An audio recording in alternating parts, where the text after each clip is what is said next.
मेरी वाइफ को मुझसे शादी किए पूरे 8 साल हो चुके हैं। मेरे पास तो अपने डॉग का भी फ्रेंड है, लेकिन मेरे पास वो नहीं है। और हम दोनों के कांटेक्ट में रहने का बस एक ही तरीका होता है, वो है लिविंग रूम की टेबल पर छोड़ा हुआ नोट। शादी के इतने साल बाद भी हम हमेशा अपनी अपनी अलग लाइफ जीते हैं। उसका रूम सेकंड फ्लोर पर होता है और मेरा फर्स्ट फ्लोर पर। हम एक दूसरे की लाइफ में इंटरफियर नहीं करते हैं, ना ही एक दूसरे को डिस्टर्ब करते हैं। रूम, बैग, वाटर और इलेक्ट्रिसिटी सब कुछ अलग अलग रहता है, जिस पर शादी के बाद जो कुछ चीजें होनी चाहिए होती हैं, उनमें से कुछ भी नहीं होता है। अगर मैरिज सर्टिफिकेट ना होता तो मुझे तो यही लगता कि हम दोनों किसी शेयर्ड हाउस में रहने वाले रूममेट्स हैं। हमारी शादी भी इसलिए हुई थी क्योंकि दोनों फैमिलीज अच्छी थीं और घर वालों के बार बार शादी के लिए प्रेशर डालने को हैंडल करना था, जिस पर दोनों फैमिलीज के एल्डर्स ने थोड़ा थोड़ा पैसा दिया था। मैंने उसे 20 युआन गिफ्ट में दिए थे और उसने भी 20 युआन का डोवरी वापस दिया था, यानी कुल 40 युआन हुए थे। फिर उसकी विश के मुताबिक वो सारा पैसा एक कार्ड में रख दिया गया था और वो कार्ड मेरे पास रहता है। इसके बाद से बस इतना था कि अगर मुझे उससे कुछ कहना होता तो मैं उससे बोल सकता था, और जब तक बात बहुत ज्यादा आउटरेजस ना हो वो हर बात मान लेती है। मेरी वाइफ ऑनलाइन लिटरेचर की मास्टर है। वो अपनी स्टोरीज के कॉपीराइट्स बेचती है और उसकी इनकम भी काफी हाई होती है, जिस पर हमारी टाइमिंग्स भी पूरी तरह अलग रहती हैं। मैं दिन में काम पर जाता हूं तब वो सोना शुरू करती है, और जब मैं रात को सोने जाता हूं तब वो उठकर काम करना शुरू करती है, जिस पर पिछले कई सालों में हमने एक दूसरे से 10 वर्ड्स से भी कम बात की है। लेकिन आज पहली बार मुझे उम्मीद नहीं थी कि वो खुद मेरे सामने नीचे आएगी। यू क्वाइटली आज बहुत अलग तरीके से तैयार होकर नीचे आती है। उसने ऑरेंज लिपस्टिक लगाई होती है, आई शैडो लगाया होता है और उसने एक शॉर्ट स्कर्ट पहनी होती है जो मैंने उसे पहले कभी पहने हुए नहीं देखा था, जिस पर मैं उसे थोड़ा ज्यादा देर तक देखता रहता हूँ। शायद क्योंकि मैं उसे काफी देर तक देख रहा होता हूँ, इसलिए वो थोड़ा अनकंफर्टेबल फील करने लगती है, जिस पर वो पहले खुद को देखती है, फिर अपने चारों तरफ घूमकर देखती है और आखिर में सिर उठाकर मेरी तरफ देखती है और पूछती है, क्या हुआ, कुछ प्रॉब्लम है? जिसके जवाब में मैं सिर हिलाता हूँ और कहता हूँ, नहीं, अच्छा लग रहा है, तुम बाहर जा रही हो? जिस पर यू क्वाइटली धीरे से सिर हिलाती है और कहती है, हाँ, मैं डेट पर जा रही हूँ। यह सुनते ही मैं अचानक सिर घुमाकर खांसने लगता हूँ। मैं थोड़ा ऑकवर्ड हो जाता हूँ, जिस पर यू क्वाइटली के दिल में थोड़ी सी प्राइड आती है, लेकिन तभी उसे एहसास होता है कि उसने कुछ गलत बोल दिया है। वो जल्दी से कहती है कि उसे आदत है, जब वो अपनी लिटिल सिस्टर्स के साथ बाहर जाती है तब वो हैबिट से उसे भी डेट ही कह देती है। फिर वो जल्दी से जोड़ती है, मैं अपनी बेस्ट फ्रेंड के साथ जा रही हूँ। यह सुनकर मेरे चेहरे का एक्सप्रेशन थोड़ा बेटर होता है, लेकिन फिर भी मुझे समझ नहीं आता कि मुझे क्या कहना चाहिए, जिस पर मैं बस पोलाइटली इतना कहता हूँ, ध्यान से जाना। यू क्वाइटली मेरा चेहरा देखती है, फिर थोड़ा सोचती है और अचानक कहती है, वो फीमेल बेस्ट फ्रेंड है, जिस पर वो फीमेल वर्ड पर खास जोर देती है, जैसे उसे खुद थोड़ा गिल्टी फील हो रहा हो, क्योंकि अगर फीमेल बेस्ट फ्रेंड है तो क्या उसके पास मेल बेस्ट फ्रेंड भी है? शायद यू क्वाइटली सोचती है कि मैं अपने दिल में यही सोच रहा हूँ, जिस पर वो दांत भींचकर फिर कहती है, मेरे पास कोई मेल बेस्ट फ्रेंड नहीं है, मेरे आसपास कोई मेल फ्रेंड भी नहीं है। लेकिन ये बोलने के बाद भी उसे और ज्यादा फील होने लगता है, जैसे उसने कोई चीटिंग की हो और फिर पकड़ी गई हो, जिस पर वो अपना सिर थपथपाती है और अपने दिल से इस गिल्ट को निकालने की कोशिश करती है। उसके आसपास कोई आदमी नहीं है, यहाँ तक कि एक भी ऑनफिशियल कांटेक्ट नहीं है, फिर भी उसे ऐसा गिल्टी क्यों फील हो रहा है, जिस पर उसे लगता है कि शायद मैंने उसकी बात को सीरियसली नहीं लिया, इसलिए वो खुद को और ज्यादा एक्सप्लेन करना चाहती है। लेकिन जितना वो एक्सप्लेन करती है उतना ही उसे लगता है कि वो बिल्कुल उस इंसान जैसी लग रही है जो चोरी करते हुए पकड़ा गया हो। फिर वो जल्दी से सीढ़ियों से नीचे आती है, मेरे सामने खड़ी हो जाती है और बहुत केयरफुली कहती है, लुचाओ, मैं सच में बस अपनी बेस्ट फ्रेंड के साथ बाहर जा रही हूँ। जिस पर मैं पूरी तरह कंफ्यूज हो जाता हूँ। अभी थोड़ी देर पहले तक सब कुछ ठीक था, फिर अचानक पलक झपकते ही उसके चेहरे पर ऐसा एक्सप्रेशन क्यों आ गया है जैसे वो दांत भींच रही हो। मैं अपने दिमाग में सोचता रहता हूँ कि आखिर मैंने इस लड़की को कब ऑफेंड कर दिया। ऐसा नहीं होना चाहिए था, मैंने तो उससे मुश्किल से कुछ वर्ड्स ही बोले थे। लेकिन यू क्वाइटली का टेम्पर सच में बहुत अच्छा नहीं है। मैं साफ महसूस करता हूँ कि उसके चेहरे का एक्सप्रेशन सही नहीं है, जिस पर मैं सिर उठाकर पूछता हूँ, तो क्या आज रात मैं तुम्हारे लिए डोर खुला छोड़ दूं? यह सुनकर यू क्वाइटली कुछ नहीं कहती, बस यही उसका आखिरी जवाब होता है। फिर वो और तेज कदमों से बाहर चली जाती है। उसके जाने के बाद भी मैं अपने दिल में यही सोचता रहता हूँ कि वो आखिर गुस्सा क्यों हुई। लड़की ने सीधे सीधे नहीं कहा था, लेकिन उसके चेहरे से साफ पता चल रहा था कि वो नाराज है। मैं काफी देर तक सोचता रहता हूँ, लेकिन मुझे कोई जवाब नहीं मिलता। मुझे सच में समझ नहीं आता कि एक सेकंड पहले तक कोई इंसान ठीक से बात कर रहा हो और अगले ही सेकंड अचानक बदल जाए, फिर ड्रामा करने लगे। आखिर में मैं बस इसी कंक्लूजन पर पहुंचता हूँ कि लड़कियां बहुत अजीब होती हैं, लेकिन वो गुस्सा थी, जिस पर मैं सोचता हूँ कि क्या मुझे उसे मनाना चाहिए। फिर मैं खुद ही इस बात को छोड़ देता हूँ, क्योंकि यू क्वाइटली को गुस्सा मैंने नहीं दिलाया था, और अगर मैं उससे और ज्यादा बात करता तो शायद मैं कुछ गलत बोल देता और फिर वो सच में और ज्यादा नाराज हो जाती। जिस पर मैं मेन डोर को बंद करता हूँ, लेकिन उसके लिए थोड़ा सा गैप छोड़ देता हूँ ताकि यू क्वाइटली वापस आए तो आसानी से अंदर आ सके। इसके बाद मैं उठकर शॉवर लेने चला जाता हूँ और फिर सो जाता हूँ। और फिर अगली सुबह जब मैं जल्दी उठता हूँ तो सबसे पहले देखता हूँ कि डोर बंद है, जिस पर मुझे पता चल जाता है कि यू क्वाइटली रात को वापस आ गई थी। फिर मैं सीढ़ियों की तरफ चलता हूँ और आदत से ऊपर सेकंड फ्लोर की तरफ देखता हूँ। वहां हमेशा की तरह पूरी शांति होती है, जिसे देखकर मेरे दिल में फिर वही इल्यूजन आने लगता है जैसे यू क्वाइटली कभी नीचे आई ही नहीं थी और ना ही बाहर गई थी। कल रात बाहर जाने के बाद इस टाइम तक यू क्वाइटली को सोना चाहिए था। मैं उसे डिस्टर्ब करने ऊपर नहीं गया, बस एक बार उसकी तरफ देखा और फिर किचन में ब्रेकफास्ट बनाने चला गया। आज भी मैंने ब्रेकफास्ट में सिर्फ एक बाउल नूडल्स और एक एग बनाया। फिर मैं डाइनिंग टेबल पर बैठकर धीरे धीरे खाने लगता हूँ। अभी भी वही एक्सपीडिशन के बाद वाला दिन चल रहा था। मैं सोचता हूँ कि आखिर मेरी शादी हो चुकी है तो ब्रेकफास्ट बनाना कोई बड़ी बात नहीं है। एक इंसान के लिए बनाऊं या दो के लिए, कोई खास फर्क नहीं पड़ता, इसलिए मैं दोनों के लिए बना देता हूं। लेकिन जब मैं ब्रेकफास्ट बनाकर यू क्वाइटली को बुलाने सेकंड फ्लोर पर जाने वाला था, तब मैं उसके रूम के अंदर जा ही नहीं पाया। अंदर से दरवाजा बंद था। मैं बाहर खड़े होकर डोर नॉक करता हूं, लेकिन यू क्वाइटली पता नहीं सच में सो रही थी या फिर फेक कर रही थी। कुल मिलाकर वो उठती नहीं है, जिस पर आखिर में मैं खुद ही 2 बाउल नूडल्स खा लेता हूँ। और सच कहूं, उस दिन मैं बहुत बिजी था, लेकिन फिर भी मैं उसके रूम के अंदर नहीं जा पाया, जिस पर मुझे ऐसा फील होने लगता है जैसे मैं खुद को ही बेवकूफ बना रहा हूं। इसलिए मैं डिसाइड करता हूं कि जब तक यू क्वाइटली खुद मुझे ऊपर आने के लिए नहीं कहेगी, तब तक मैं सेकंड फ्लोर पर नहीं जाऊंगा। फिर थोड़ा सोचने के बाद मुझे लगता है कि मैं शायद बहुत ज्यादा सोच रहा हूं, बहुत ज्यादा केयर कर रहा हूं। आखिर वो सिर्फ एक कोऑपरेटिव रूममेट ही तो है, उसके लिए इतना सैड फील करना भी कोई मतलब नहीं रखता। वैसे भी खाना तो अलग अलग ही खाया जाता है, हमारी लिविंग हैबिट्स भी अलग हैं, तो उसे डिस्टर्ब करने की कोई जरूरत नहीं है। जिस पर मैं अकेले ही नूडल्स खत्म करता हूँ, बर्तन धोता हूँ और फिर काम पर जाने के लिए बाहर निकल जाता हूँ। मैंने अपनी एक बुक स्टोर खोली हुई है, उसका नाम भी बहुत सिंपल है, लू चाओ लाइब्रेरी। उसकी मंथली इनकम भी बुरी नहीं है, हर महीने कई लाख तक आ जाते हैं। कम से कम मैं खुद को आराम से सपोर्ट कर सकता हूँ। इसके साथ ही मैंने बुक स्टोर के बगल में एक मिल्क टी शॉप भी खोली हुई है, जिसमें मैंने वैसे ही इन्वेस्टमेंट किया था। ज्यादातर लोग जो बुक स्टोर में आते हैं वो नेक्स्ट डोर जाकर एक कप मिल्क टी भी ले लेते हैं। मिल्क टी शॉप संभालने के लिए अलग आदमी है, इसलिए मुझे कुछ करने की जरूरत नहीं पड़ती। मैं बस हर दिन आराम से पैसे कलेक्ट करता हूँ। और बुक स्टोर के फ्रंट डेस्क पर मैंने अपने लिए एक रिक्लाइनर भी रखी हुई है। ज्यादातर टाइम मैं उसी चेयर पर लेटा रहता हूँ, मैगजीन पढ़ते हुए। फिर करीब दोपहर के टाइम मैं ऑलमोस्ट सोने ही वाला होता हूँ, तभी बाहर 2 लड़कियों की आवाज सुनाई देती है। एक लड़की कहती है, यू क्वाइटली, तुमने नहीं कहा था कि तुम्हारी बुक पब्लिश हो गई है? इस बार मैं फाइनली यहाँ आ ही गई। जिस पर मुझे लगता है कि शायद दूसरी लड़की ने यू क्वाइटली को मुक्का मारने जैसा पोज किया होगा,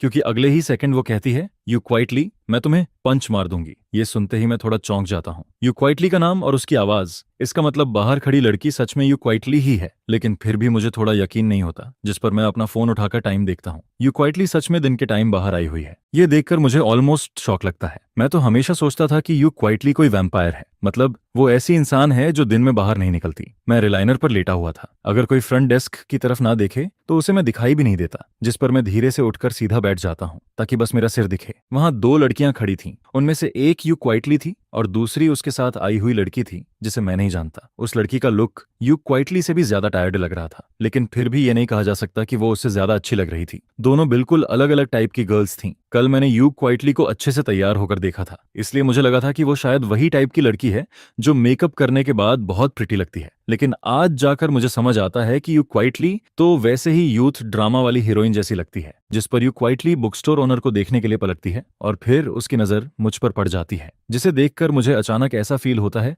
जैसे मैं चीटिंग करते हुए पकड़ा गया हूं। मैं उसे ऐसे क्यों देख रहा था? मेरी नजर उसे देखकर ऐसी लग रही थी जैसे मैं रात को उसे सीक्रेटली कॉल करता हूं। जिस पर यू क्वाइटली ऑलमोस्ट रिफ्लेक्स में अपने बगल वाली बेस्ट फ्रेंड की तरफ उंगली कर देती है। फिर उसके होंठ धीरे से हिलते हैं, जैसे वो कह रही हो, फीमेल फीमेल, जैसे वो मुझे फिर से बता रही हो कि ये लड़की ही उसकी फीमेल बेस्ट फ्रेंड है। लेकिन मैं सोचता हूँ, वो ये सब क्यों कह रही है? क्या वो मुझे किसी से मिलवाना चाहती है? लेकिन यू क्वाइटली इतनी जनरस नहीं हो सकती। अगर वो किसी लड़के के साथ बाहर जाती तो मुझे डेफिनेटली प्रॉब्लम होती, और मुझे पूरा यकीन है कि अगर मैं किसी और लड़की के साथ होता तो उसे भी प्रॉब्लम होती। और वैसे भी अगर मुझे किसी और लड़की को ढूंढना ही होता तो मैं पहले डिवोर्स ले सकता था, उसके बाद मैं कुछ भी करूं उससे किसी को फर्क नहीं पड़ता। इसके अलावा अगर यू क्वाइटली मुझे किसी से मिलवाना भी चाहती तो वो अपनी बेस्ट फ्रेंड से तो नहीं मिलवाती। तभी उसकी बेस्ट फ्रेंड उसे देखती है और कहती है, तुम ऐसे चुपचाप खड़ी होकर क्या कर रही हो? उसकी बेस्ट फ्रेंड नोटिस करती है कि यू क्वाइटली काफी देर से वहीं खड़ी है और हिल भी नहीं रही, जिस पर वो पीछे मुड़कर उसकी नजर फॉलो करती है और फिर वो देखती है कि यू क्वाइटली लगातार बुक स्टोर ओनर को देख रही है, जिस पर उसकी बेस्ट फ्रेंड थोड़ा कंफ्यूज्ड हो जाती है। वो सोचती है यू क्वाइटली आखिर उसे ऐसे क्यों देख रही है, लेकिन फिर उसे याद आता है कि यू क्वाइटली की तो शादी हो चुकी है। जिस पर उसकी बेस्ट फ्रेंड पहले मेरी तरफ देखती है, फिर यू क्वाइटली की तरफ, और उसे फील होने लगता है कि इन दोनों के बीच कुछ तो चल रहा है। वैसे बुक स्टोर ओनर का यू क्वाइटली को देखना कोई अजीब बात नहीं है। आखिर यू क्वाइटली इतनी खूबसूरत है तो लोग उसे देखेंगे ही, लेकिन यू क्वाइटली का इस तरह किसी और आदमी को देखना ये डेफिनेटली नॉर्मल नहीं है। जिस पर उसकी बेस्ट फ्रेंड मन में सोचती है कि उसे यू क्वाइटली को समझाना पड़ेगा, वो उसे ऐसे किसी फायर पिट में नहीं गिरने दे सकती। फिर उसकी बेस्ट फ्रेंड अपना हाथ यू क्वाइटली के सामने हिलाती है जैसे किसी का स्पेल कास्ट इंटरप्ट कर रही हो और कहती है क्या देख रही हो, जिस पर यू क्वाइटली अचानक होश में वापस आती है और अगले ही मोमेंट यू क्वाइटली अपनी जान बचाने की तरह जल्दी से अपनी बेस्ट फ्रेंड के कपड़े खींचती है और कहती है मैं अचानक से बुक स्टोर नहीं जाना चाहती, मैं तुम्हारे लिए बाद में ऑनलाइन ऑर्डर कर दूंगी, फिर वो तुम्हारे घर भेज दूंगी। असल में यू क्वाइटली अपनी बेस्ट फ्रेंड के साथ इस बुक स्टोर में आई थी। उसकी बेस्ट फ्रेंड चाहती थी कि यू क्वाइटली अपनी पब्लिश हुई बुक उसे खुद खरीद कर दे, लेकिन यू क्वाइटली ने बिल्कुल भी एक्सपेक्ट नहीं किया था कि इस बुक स्टोर का ओनर मैं निकलूंगा। वैसे मेरा ओनर होना कोई अजीब बात नहीं थी, लेकिन पता नहीं क्यों इंस्टिंक्टिवली यू क्वाइटली अंदर नहीं जाना चाहती थी। अभी थोड़ी देर पहले वो अपनी बेस्ट फ्रेंड से जो बातें कर रही थी, पता नहीं मैंने सुना था या नहीं, लेकिन यू क्वाइटली हर चीज के लिए वर्स्ट सिचुएशन सोचती है, जिस पर वो क्वाइटली सोचती है कि शायद मुझे उसकी बुक लिखने वाली बात पता होनी चाहिए थी, लेकिन मुझे उसका सीक्रेट नहीं पता था और यू क्वाइटली चाहती भी नहीं थी कि मुझे पता चले। आखिर ये इतना बड़ा सीक्रेट था जो उसके पेरेंट्स तक को नहीं पता था। यू क्वाइटली को हमेशा लगता था कि सीक्रेट्स रखना बहुत शर्म वाली बात है, और जो बुक्स वो लिखती थी उन्हें लेकर तो उसे और भी ज्यादा शर्म आती थी, जिस पर वो तुरंत अपनी बेस्ट फ्रेंड को खींचकर वापस ले जाना चाहती है। लेकिन उसकी बेस्ट फ्रेंड को शायद कुछ समझ नहीं आता। वो उल्टा उसका हाथ पकड़ती है और उसे अंदर खींचते हुए कहती है डर किस बात का है, ये बस एक बुक स्टोर ही तो है, बुक यहीं मिल जाएगी, फिर ऑनलाइन ऑर्डर क्यों करना है। उसकी बेस्ट फ्रेंड को यू क्वाइटली का ये बिहेवियर थोड़ा अजीब लगता है, लेकिन फिर वो अपने दिमाग में इसका रीजन कुछ और ही बना लेती है। उसे लगता है कि यू क्वाइटली का ऐसा रिएक्ट करना शायद जेलसी की वजह से है, क्योंकि उसने मुझे देख लिया था। जिस पर उसकी बेस्ट फ्रेंड मन में सोचती है कि अगर किसी लड़की का कोई लवर होता है तो वो ऑब्वियसली जेलस होगी। इसी वजह से वो यू क्वाइटली को ऐसे भागने नहीं देना चाहती थी। बाहर वाली औरत कैसी है इससे उसे कोई फर्क नहीं पड़ता, लेकिन वो यू क्वाइटली को ऐसे चुपचाप हारते हुए नहीं देख सकती थी। वैसे बुक स्टोर में जब कोई बुक खरीदने आता है तो उसे किसी सर्विस की जरूरत नहीं होती। ज्यादातर कस्टमर अंदर आते हैं, अपनी पसंद की बुक ढूंढते हैं, फिर या तो बैठकर पढ़ते हैं या पेमेंट करके चले जाते हैं, और कुछ लोग तो बस बुक स्टोर में एसी में बैठकर फोन चलाते रहते हैं। इसलिए मेरे डेली काम में कस्टमर को सर्व करना शामिल नहीं होता। सिर्फ जब किसी को कोई बुक नहीं मिलती तभी मैं उठकर उसकी मदद करता हूँ। जिस पर जब यू क्वाइटली अपनी बेस्ट फ्रेंड के साथ अंदर आती है तब भी मैं अपनी जगह से उठता नहीं हूँ, मैं वहीं बैठा रहता हूँ। इस टाइम यू क्वाइटली सच में भाग जाना चाहती थी। वो सोचती है कि शायद उसे आज बाहर आना ही नहीं चाहिए था, नहीं, उसे इस बुक स्टोर में एंटर ही नहीं करना चाहिए था। वो बिल्कुल वैसे फील कर रही थी जैसे कोई ब्यूटी प्रेसिडेंट वाली विलेन जिसे हीरोइन हर बार हरा देती है, लेकिन आखिर में वो अपनी बेस्ट फ्रेंड की जिद के आगे हार जाती है। थोड़ी देर बाद यू क्वाइटली 2 बुक्स हाथ में लेकर मेरे सामने पेमेंट करने आती है। असल में वो बुक्स उसकी बेस्ट फ्रेंड के लिए थीं, इसलिए ऑब्वियसली पेमेंट भी यू क्वाइटली ही करती। लेकिन जब यू क्वाइटली उन बुक्स को लेकर मेरे सामने आती है तब मेरा एक्सप्रेशन थोड़ा बदल जाता है। कोई बहुत बड़ी बात नहीं थी, लेकिन उन दोनों बुक्स को देखकर मुझे कुछ अजीब फील होता है। मैं इस बुक स्टोर का ओनर हूँ, यहाँ रखी हुई हर बुक मैंने खुद रखी है, इसलिए सिर्फ कवर देखकर ही मुझे अंदाजा हो जाता है कि वो कैसी बुक होगी, और जैसा मैंने सोचा था वैसा ही होता है। यू क्वाइटली बहुत शर्माते हुए वो बुक्स मुझे देती है, जिस पर मैं कैजुअली उसकी तरफ देखता हूँ, फिर उन बुक्स के टाइटल पर नजर डालता हूँ। एक का नाम होता है domineering president's contempt for the cooperative wife और दूसरी का नाम होता है माय जेंटल हग जून। ये देखकर मैं अपने दिल में क्वाइटली हंस देता हूँ। मुझे अचानक लगता है कि यू क्वाइटली सच में बहुत इंटरेस्टिंग लड़की है। ये वही यू क्वाइटली है जो हमेशा बहुत सीरियस और डीप दिखती है, लेकिन वो सीक्रेटली ऐसी बुक्स लिखती है। अब मुझे समझ आता है कि वो अपनी बुक्स के बारे में किसी को क्यों नहीं बताना चाहती थी, क्योंकि उनके टाइटल्स सच में थोड़े एम्बैरेसिंग थे। जिस पर यू क्वाइटली नंब होकर खड़ी रहती है। उसे लगता है कि उसका बॉडी और सोल दोनों अनकंफर्टेबल हो गए हैं। वो मन में सोचती है दुनिया में मेरे जैसा इंसान कैसे हो सकता है। मैं भले ही सीरियस फेस बनाकर बुक देख रहा हूँ, लेकिन यू क्वाइटली को लगता है कि जब मैं उन टाइटल्स को पढ़ता हूँ तब मेरे माउथ के कॉर्नर पर एक वियर्ड सा स्माइल आ जाता है, जैसे मैं उसका मजाक उड़ा रहा हूँ। लेकिन मैं उतना बोल्ड नहीं था जितनी उसकी बेस्ट फ्रेंड थी, क्योंकि जैसे ही उसकी बेस्ट फ्रेंड ने उन बुक्स के टाइटल देखे वो पीछे खड़ी होकर क्वाइटली हंसने लगती है, जिस पर यू क्वाइटली के सिर पर ब्लैक लाइंस आ जाती हैं। उसे लगता है कि उसके आगे भी भेड़िया खड़ा है और पीछे भी टाइगर, और हम दोनों मिलकर उसे बली कर रहे हैं। फिर उसकी बेस्ट फ्रेंड आगे आती है और उसके शोल्डर पर हाथ मारते हुए कहती है यू क्वाइटली, डर किस बात का है? इस बुक के टाइटल में ऐसा क्या गलत है? हाँ, थोड़ा अगली है, थोड़ा नहीं, काफी अगली है, लेकिन तुम इससे इतना पैसा कमाती हो। वो अभी भी उसे टीज कर रही थी, लेकिन यू क्वाइटली को बिल्कुल समझ नहीं आता कि इस टाइटल में अगली क्या है। उसे तो ये टाइटल्स बहुत अच्छे लगते थे, जिस पर वो शर्म और गुस्से से भर जाती है। आखिर में वो दांत भींच कर मुझे देखती है और कहती है पेमेंट। ये बात उसने मुझसे कही थी, जिस पर मैं अपनी हंसी रोकता हूँ। फिर एक बैग निकालता हूँ, उन दोनों बुक्स को उसमें डालता हूँ और वो बैग यू क्वाइटली को दे देता हूँ। फिर मैं धीरे से कहता हूँ पैसे नहीं चाहिए, अभी जो मैंने हंसी उड़ाई, उसे अपोलॉजी समझ लो। वैसे भी ये सिर्फ 2 बुक्स थीं, दोनों मिलाकर कुछ ही डॉलर्स की होंगी। और वैसे भी यू क्वाइटली और मैं हस्बैंड वाइफ हैं, इतने से पैसे की क्या बात करनी। लेकिन यू क्वाइटली मुझे घूर कर देखने लगती है, क्योंकि मैं अभी भी उसके प्रेसिडेंट वाली बुक के बारे में सोच रहा था। असल में उस बुक में बुरा क्या था? हाँ, थोड़ा पुराना टाइप का टाइटल था, लेकिन फिर भी बुरा नहीं था, जिस पर यू क्वाइटली और ज्यादा गुस्सा हो जाती है। उसे याद आता है कि अभी थोड़ी देर पहले मैं उसे फ्री में बुक देने की बात कर रहा था और उसने मना भी नहीं किया था। फिर अब क्यों? क्या वो मेरा सारा पैसा खर्च करके मुझे बैंकरप्ट कर देगी? लेकिन ऐसा सोचने की वजह सिर्फ ये थी क्योंकि मैंने उसकी हंसी उड़ा दी थी। यू क्वाइटली जैसे ही बैग लेने के लिए हाथ बढ़ाती है, तभी उसकी बेस्ट फ्रेंड अचानक बहुत अलर्ट हो जाती है, जिस पर वो तुरंत हाथ बढ़ाकर बैग पकड़ लेती है और यू क्वाइटली को अपने पीछे करते हुए कहती है, रुको। शाओशा और मैं दोनों एक साथ उसकी बेस्ट फ्रेंड की तरफ देखते हैं। मुझे थोड़ा कंफ्यूजन होता है। तभी उसकी बेस्ट फ्रेंड बोलती है, नहीं, फ्री में देने की जरूरत नहीं है, जितने पैसे बनते हैं वो उतने ही लेंगे। ऐसा कौन सा रीजन है कि बॉस को लॉस करना पड़े? जिस पर यू शाओशाओ धीरे से अपनी बेस्ट फ्रेंड की स्लीव खींचती है, लेकिन उसकी बेस्ट फ्रेंड सीधा पूछती है, कितने पैसे हुए? मैं पे करती हूँ। उसकी बेस्ट फ्रेंड को पता नहीं क्यों, लेकिन बहुत अनईजी फील हो रहा था। उसे हमेशा लगता था कि यू शाओशाओ के इरादे कुछ ठीक नहीं है, लेकिन अब उसे लग रहा था कि सामने खड़ा ये थिक आईब्रोज और बड़ी बड़ी आंखों वाला आदमी भी कोई सीधा इंसान नहीं है। यू शाओशाओ को लगता है कि 2 बुक्स की कोई खास कीमत नहीं है, लेकिन उसकी बेस्ट फ्रेंड ऐसा नहीं सोचती। आज अगर you Shaoshao book store owner से फ्री में बुक्स ले लेती है, तो कल उसे मिल्क टी पिलानी पड़ेगी। फिर उसके अगले दिन बुक स्टोर ओनर उसे खाने पर बुलाएगा। फिर उसके बाद शायद यू शाओशाओ उसे बारबेक्यू खिलाएगी, जिस पर ऐसे ही धीरे धीरे दोनों के बीच रिलेशन बढ़ने लगेगा। नॉर्मली ये कोई बड़ी बात नहीं होती, लेकिन यू शाओशाओ शादीशुदा है। उसकी बेस्ट फ्रेंड ने उसके हस्बैंड को कभी नहीं देखा, लेकिन हस्बैंड तो है ही। और किसी भी लड़की के लिए किसी आदमी को रिजेक्ट करने का पहला स्टेप यही होता है कि उसकी किसी भी तरह की काइंडनेस एक्सेप्ट मत करो। हर चीज एक्सेप्ट नहीं करनी चाहिए, चाहे वो कोई छोटी चीज ही क्यों ना हो। जैसे ये बुक्स बहुत एक्सपेंसिव नहीं है, लेकिन फिर भी किसी और से क्यों लेनी चाहिए? यू शाओशाओ खुद भी कोई बहुत रिच नहीं है, लेकिन उसकी बेस्ट फ्रेंड को समझ नहीं आता कि उसके दिमाग में क्या चल रहा है। उसके हिसाब से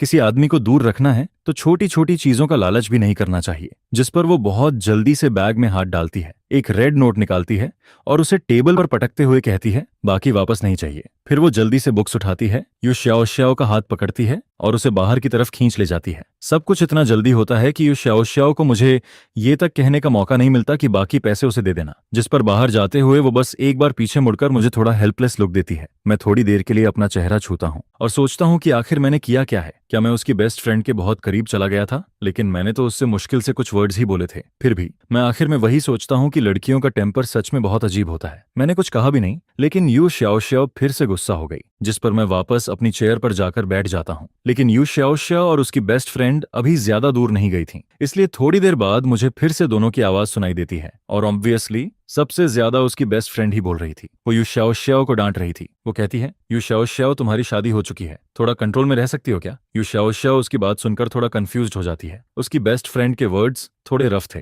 उसे समझ नहीं आता कि शादी का इसमें क्या लेना देना है और कंट्रोल में रहने का मतलब क्या होता है। कंट्रोल तो तब किया जाता है जब किसी के अंदर कोई फीलिंग हो, लेकिन यू शाओशाओ को कौन सी फीलिंग कंट्रोल करनी है? जिस पर वो थोड़ी देर सोचती है। फिर भी उसे कुछ समझ नहीं आता। आखिर में वो अपने हिसाब से एक आंसर निकालती है। फिर वो धीरे से अपनी बेस्ट फ्रेंड से पूछती है, क्या तुम्हें लगता है कि मैं अभी उस बॉस के साथ थोड़ा ज्यादा रूड थी, इसलिए तुम कह रही हो कि मुझे कंट्रोल में रहना चाहिए? उसकी बेस्ट फ्रेंड ये सुनकर और भी कंफ्यूज्ड हो जाती है। क्या यू शाओशाओ को लगता है कि वो अभी बस रूड थी? असल में उसकी बेस्ट फ्रेंड को तो साफ साफ लग रहा था कि यू शाओशाओ को वो बुक स्टोर ओनर पसंद है, क्योंकि ज्यादातर लड़कियां सिर्फ उसी इंसान के सामने ऐसे बिहेव करती हैं जिसे वो पसंद करती हैं। लेकिन उसकी बेस्ट फ्रेंड डिसाइड करती है कि वो अभी बुक स्टोर ओनर वाली बात को आगे नहीं बढ़ाएगी, जिस पर वो टॉपिक बदल देती है और सीधे यू शाओशाओ के हस्बैंड की बात छेड़ देती है। वो अपना हाथ यू शाओशाओ के शोल्डर पर रखती है और बहुत धीरे से कहती है, वैसे तुम मुझे अपने हस्बैंड से कब मिलवाओगी? यू शाओशाओ जैसे ही उसकी बेस्ट फ्रेंड का हाथ अपने शोल्डर पर फील करती है, वो तुरंत उसे हटा देती है। फिर उसे थोड़ा डिसलाइक करते हुए कहती है, तुम इतनी दूर से यहाँ आई हो और मुझे मिलने नहीं, मेरे हस्बैंड को देखने आई हो, है ना? जिस पर उसकी बेस्ट फ्रेंड तुरंत बोलती है,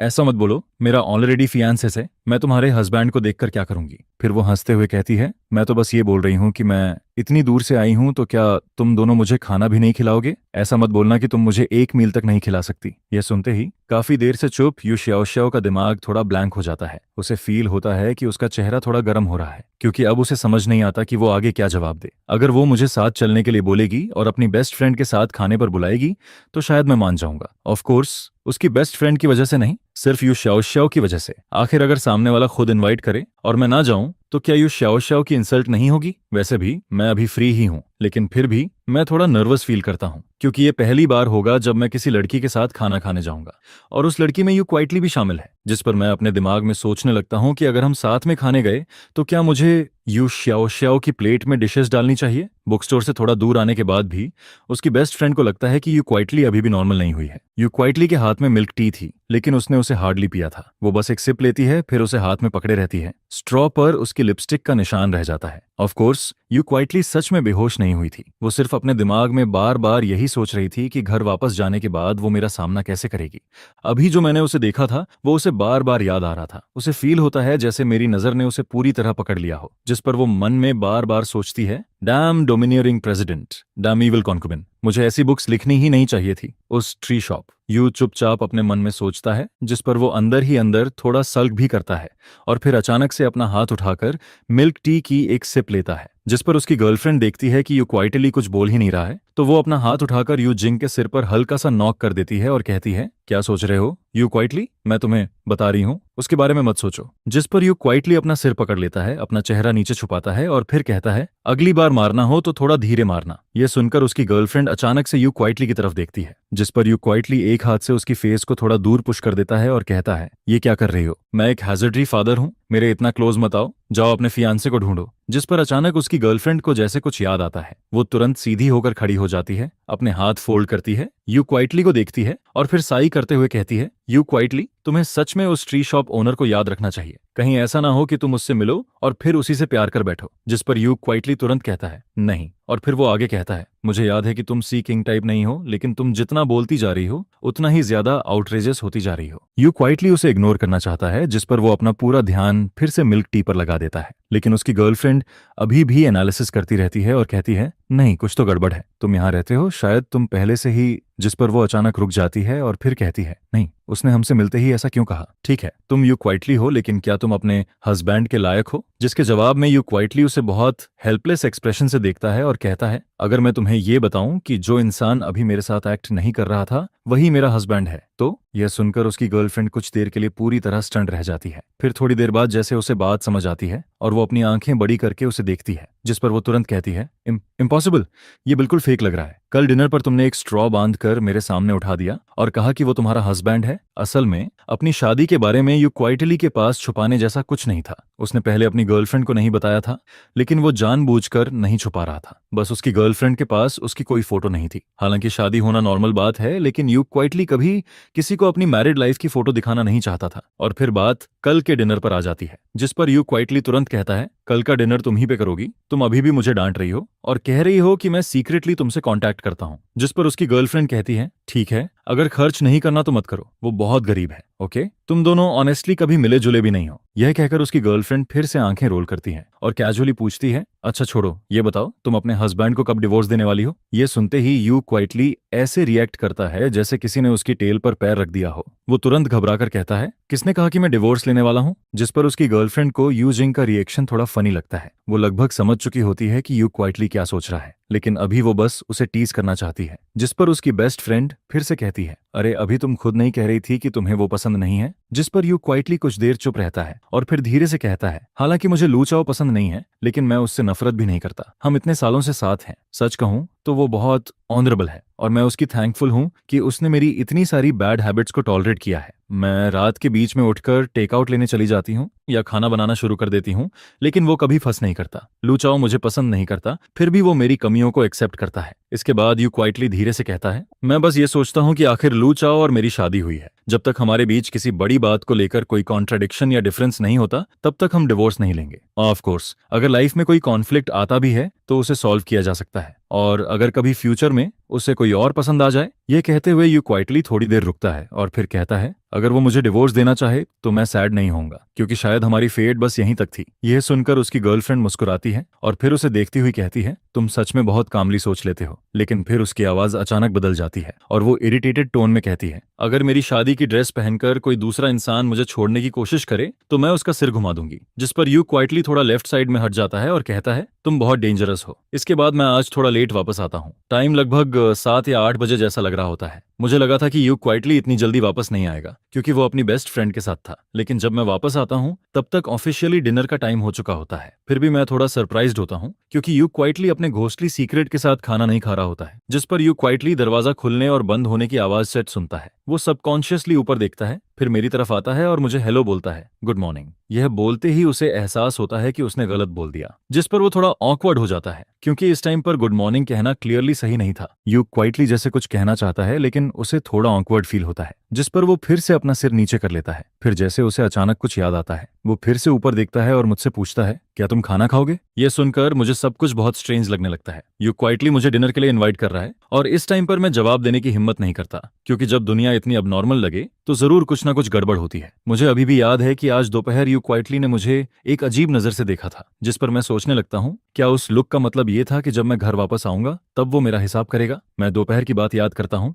जब मैं उसकी गर्लफ्रेंड के साथ अंदर गया था। फिर मैं ध्यान से सोचता हूँ और रियलाइज करता हूँ कि मैंने उसकी गर्लफ्रेंड से मुश्किल से कुछ बातें ही की थीं। और फिर अचानक यू क्वाइटली फिर से अपना सिर थपथपाता है, मेरी तरफ देखता है और कहता है, सॉरी मैं भूल गया था, मैंने तुम्हारे लिए कुछ बनाया ही नहीं। जिस पर मैं थोड़ा चोक हो जाता हूँ। फिर मैं कहता हूँ कोई बात नहीं, मैं वापस जाकर खुद बना लूंगा। लेकिन अंदर ही अंदर मैं समझ जाता हूँ कि इस वुमन की इंटेंशंस बिल्कुल भी अच्छी नहीं है। यू क्वाइटली नहीं जानता कि मैं क्या सोच रहा हूँ, लेकिन यू क्वाइटली का रियल में मेरे साथ खेलने का कोई मतलब नहीं होता। लोगों की कॉमन ग्रीटिंग भी यही होती है कि खाना खाया या नहीं, साथ में खाना है क्या। यू क्वाइटली बस कैजुअली पूछता है, वो यूजुअली मेरे साथ नहीं खाता एंड ऑब्वियसली खाना बनाते टाइम वो किसी और के लिए नहीं बनाता। वैसे एक सर्विंग और बना देना कोई बड़ी बात नहीं होती, लेकिन यू क्वाइटली को ये क्लियर नहीं होता कि मैं खाऊंगा भी या नहीं, और ज्यादा बना दिया तो वेस्ट हो जाएगा। वो खुद भी इतना फिनिश नहीं कर पाता, जिस पर यू क्वाइटली को अचानक कुछ याद आता है। वो मेरी तरफ देखता है और कहता है, वरना तुम एक एग टार्ट खा सकते हो। उसके पास मेरे साथ शेयर करने के लिए और कुछ नहीं होता, उसमें कोई स्टबर्ननेस नहीं होती, वो बस क्वाइटली मेरी तरफ बढ़ जाता है। जिस पर यू क्वाइटली सोचता है कि शायद मैं खाना चाहता हूँ, इसलिए वो अपने चॉपस्टिक्स नीचे रख देता है और टेबल पर रखे एक टार्ट में से एक निकाल लेता है। और जैसे ही मैं पास आता हूँ,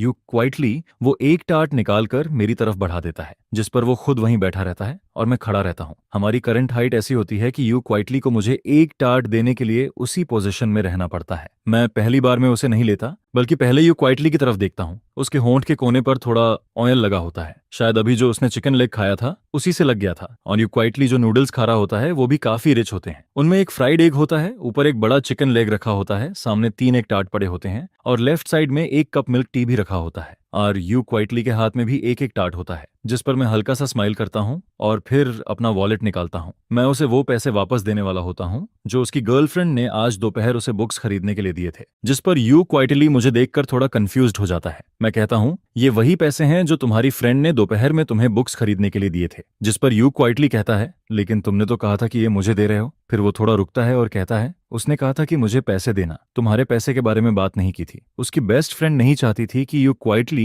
किसी दूसरे आदमी से गिफ्ट एक्सेप्ट करे, लेकिन मैं ये इमेजिन भी नहीं कर सकता कि उसकी गर्लफ्रेंड के ना होने पर मैं यू क्वाइटली को कुछ दूं। जिस पर यू क्वाइटली ज्यादा नहीं सोचता, वो हल्का सा स्माइल करता है और फिर अपने हाथ में पकड़ा एक टार्ट सीधे अपने मुंह में डाल लेता है। इसके बाद वो एक टिश्यू निकालता है, अपने हाथों पर लगा ऑयल साफ करता है, फिर दोनों हाथों से पैसे लेता है और सीधे अपने वॉलेट में रख देता है। फ्री के 100 रुपए मिलते ही वो काफी खुश लगने लगता है। मैं फिर उसकी एक्सप्रेशन देखता हूँ, जिस पर यू क्वाइटली पैसे रखकर अचानक कुछ सोचने लगता है। फिर वो एक और एग टार्ट उठाता है, सामने रखे एग टार्ट के बॉक्स में से एक निकालता है और मेरी तरफ बढ़ा देता है। जैसे ही मैं ऊपर देखता हूँ, वो मुझे देने ही वाला होता है, लेकिन उसी वक्त वो नोटिस करता है कि मैं उसे देख रहा हूँ, जिस पर वो तुरंत अपना चेहरा थोड़ा नीचे कर लेता है, जल्दी से नजरें हटा लेता है और फिर क्वाइटली मुझे वो एग टार्ट पकड़ा देता है। मैं धीरे से कहता हूँ, थैंक यू। जिस पर यू क्वाइटली को अपने चेहरे पर हल्की गर्मी फील होने लगती है। अभी मैंने उसे जिस तरह देखा था वो उसे थोड़ा स्ट्रेंज लगता है और यही देखकर उसे दोपहर वाली बात याद आ जाती है। उसे याद आता है कि उसे कुछ दिन के लिए बाहर चले जाना चाहिए था,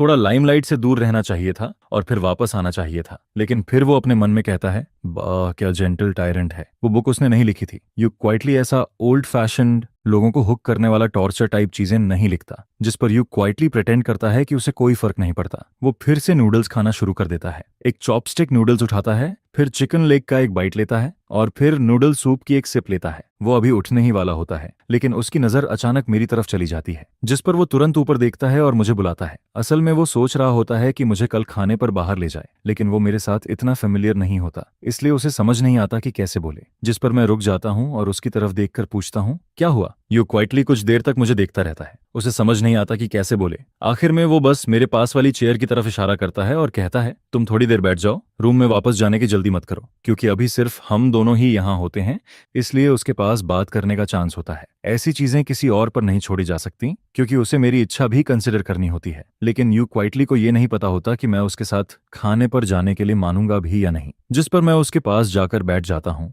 लेकिन फिर भी यू क्वाइटली कुछ नहीं बोलता। मैं उसकी तरफ देखता हूँ और वो चिकन लेग का एक बाइट लेता है। फिर थोड़ी देर बाद वो ऊपर देखकर कहता है, तुम 1 मिनट वेट करो, मैं पहले थोड़ा सोच लूं। उसे पहले से इमेजिन करना होता है कि उसकी मॉम क्या कहेगी, तभी वो मुझे साथ ले जा पाएगा। जिस पर मैं उसकी तरफ एक फोर्स्ड स्माइल देता हूँ और कहता हूँ, कोई जल्दी नहीं है। असल में मैं बस पोलाइटली बोल रहा होता हूँ, लेकिन कौन जानता था कि यू क्वाइटली सच में जल्दी नहीं करेगा। वो एक बाइट नूडल्स का खाता है, फिर चिकन लेग खाता है, फिर मिल्क टी पीता है। जब वो खाता है तो उसका लुक बिल्कुल वैसा लगता है जैसे मैंने पहले जो छोटा ग्रे रैट पाला था। जिस पर मैं सोचने लगता हूँ, यू क्वाइटली का मतलब क्या है? क्या वो मुझे बस यहाँ बैठाकर खुद को खाते हुए दिखाना चाहता है? क्या वो जानबूझकर मुझे परेशान कर रहा है? मैं वैसे भी यहाँ बैठकर काफी ऑकवर्ड फील कर रहा होता हूँ। मुझे समझ नहीं आता कि क्या करूं। और तभी जब यू क्वाइटली फाइनली कुछ बोलने वाला होता है, मैं उससे पहले बोल देता हूँ, बाय द वे, तुम आज इतनी जल्दी वापस क्यों आ गए? क्या तुम्हें अपने फ्रेंड्स के साथ नहीं जाना था? वो पिछले कुछ दिनों से यहीं रह रहा होता है। अगर उसे जाना भी हो तो वो कल दिन में कभी भी जा सकता है। वो थोड़ा स्लीपी लग रहा होता है, हालांकि अभी भी ज्यादा देर नहीं हुई होती,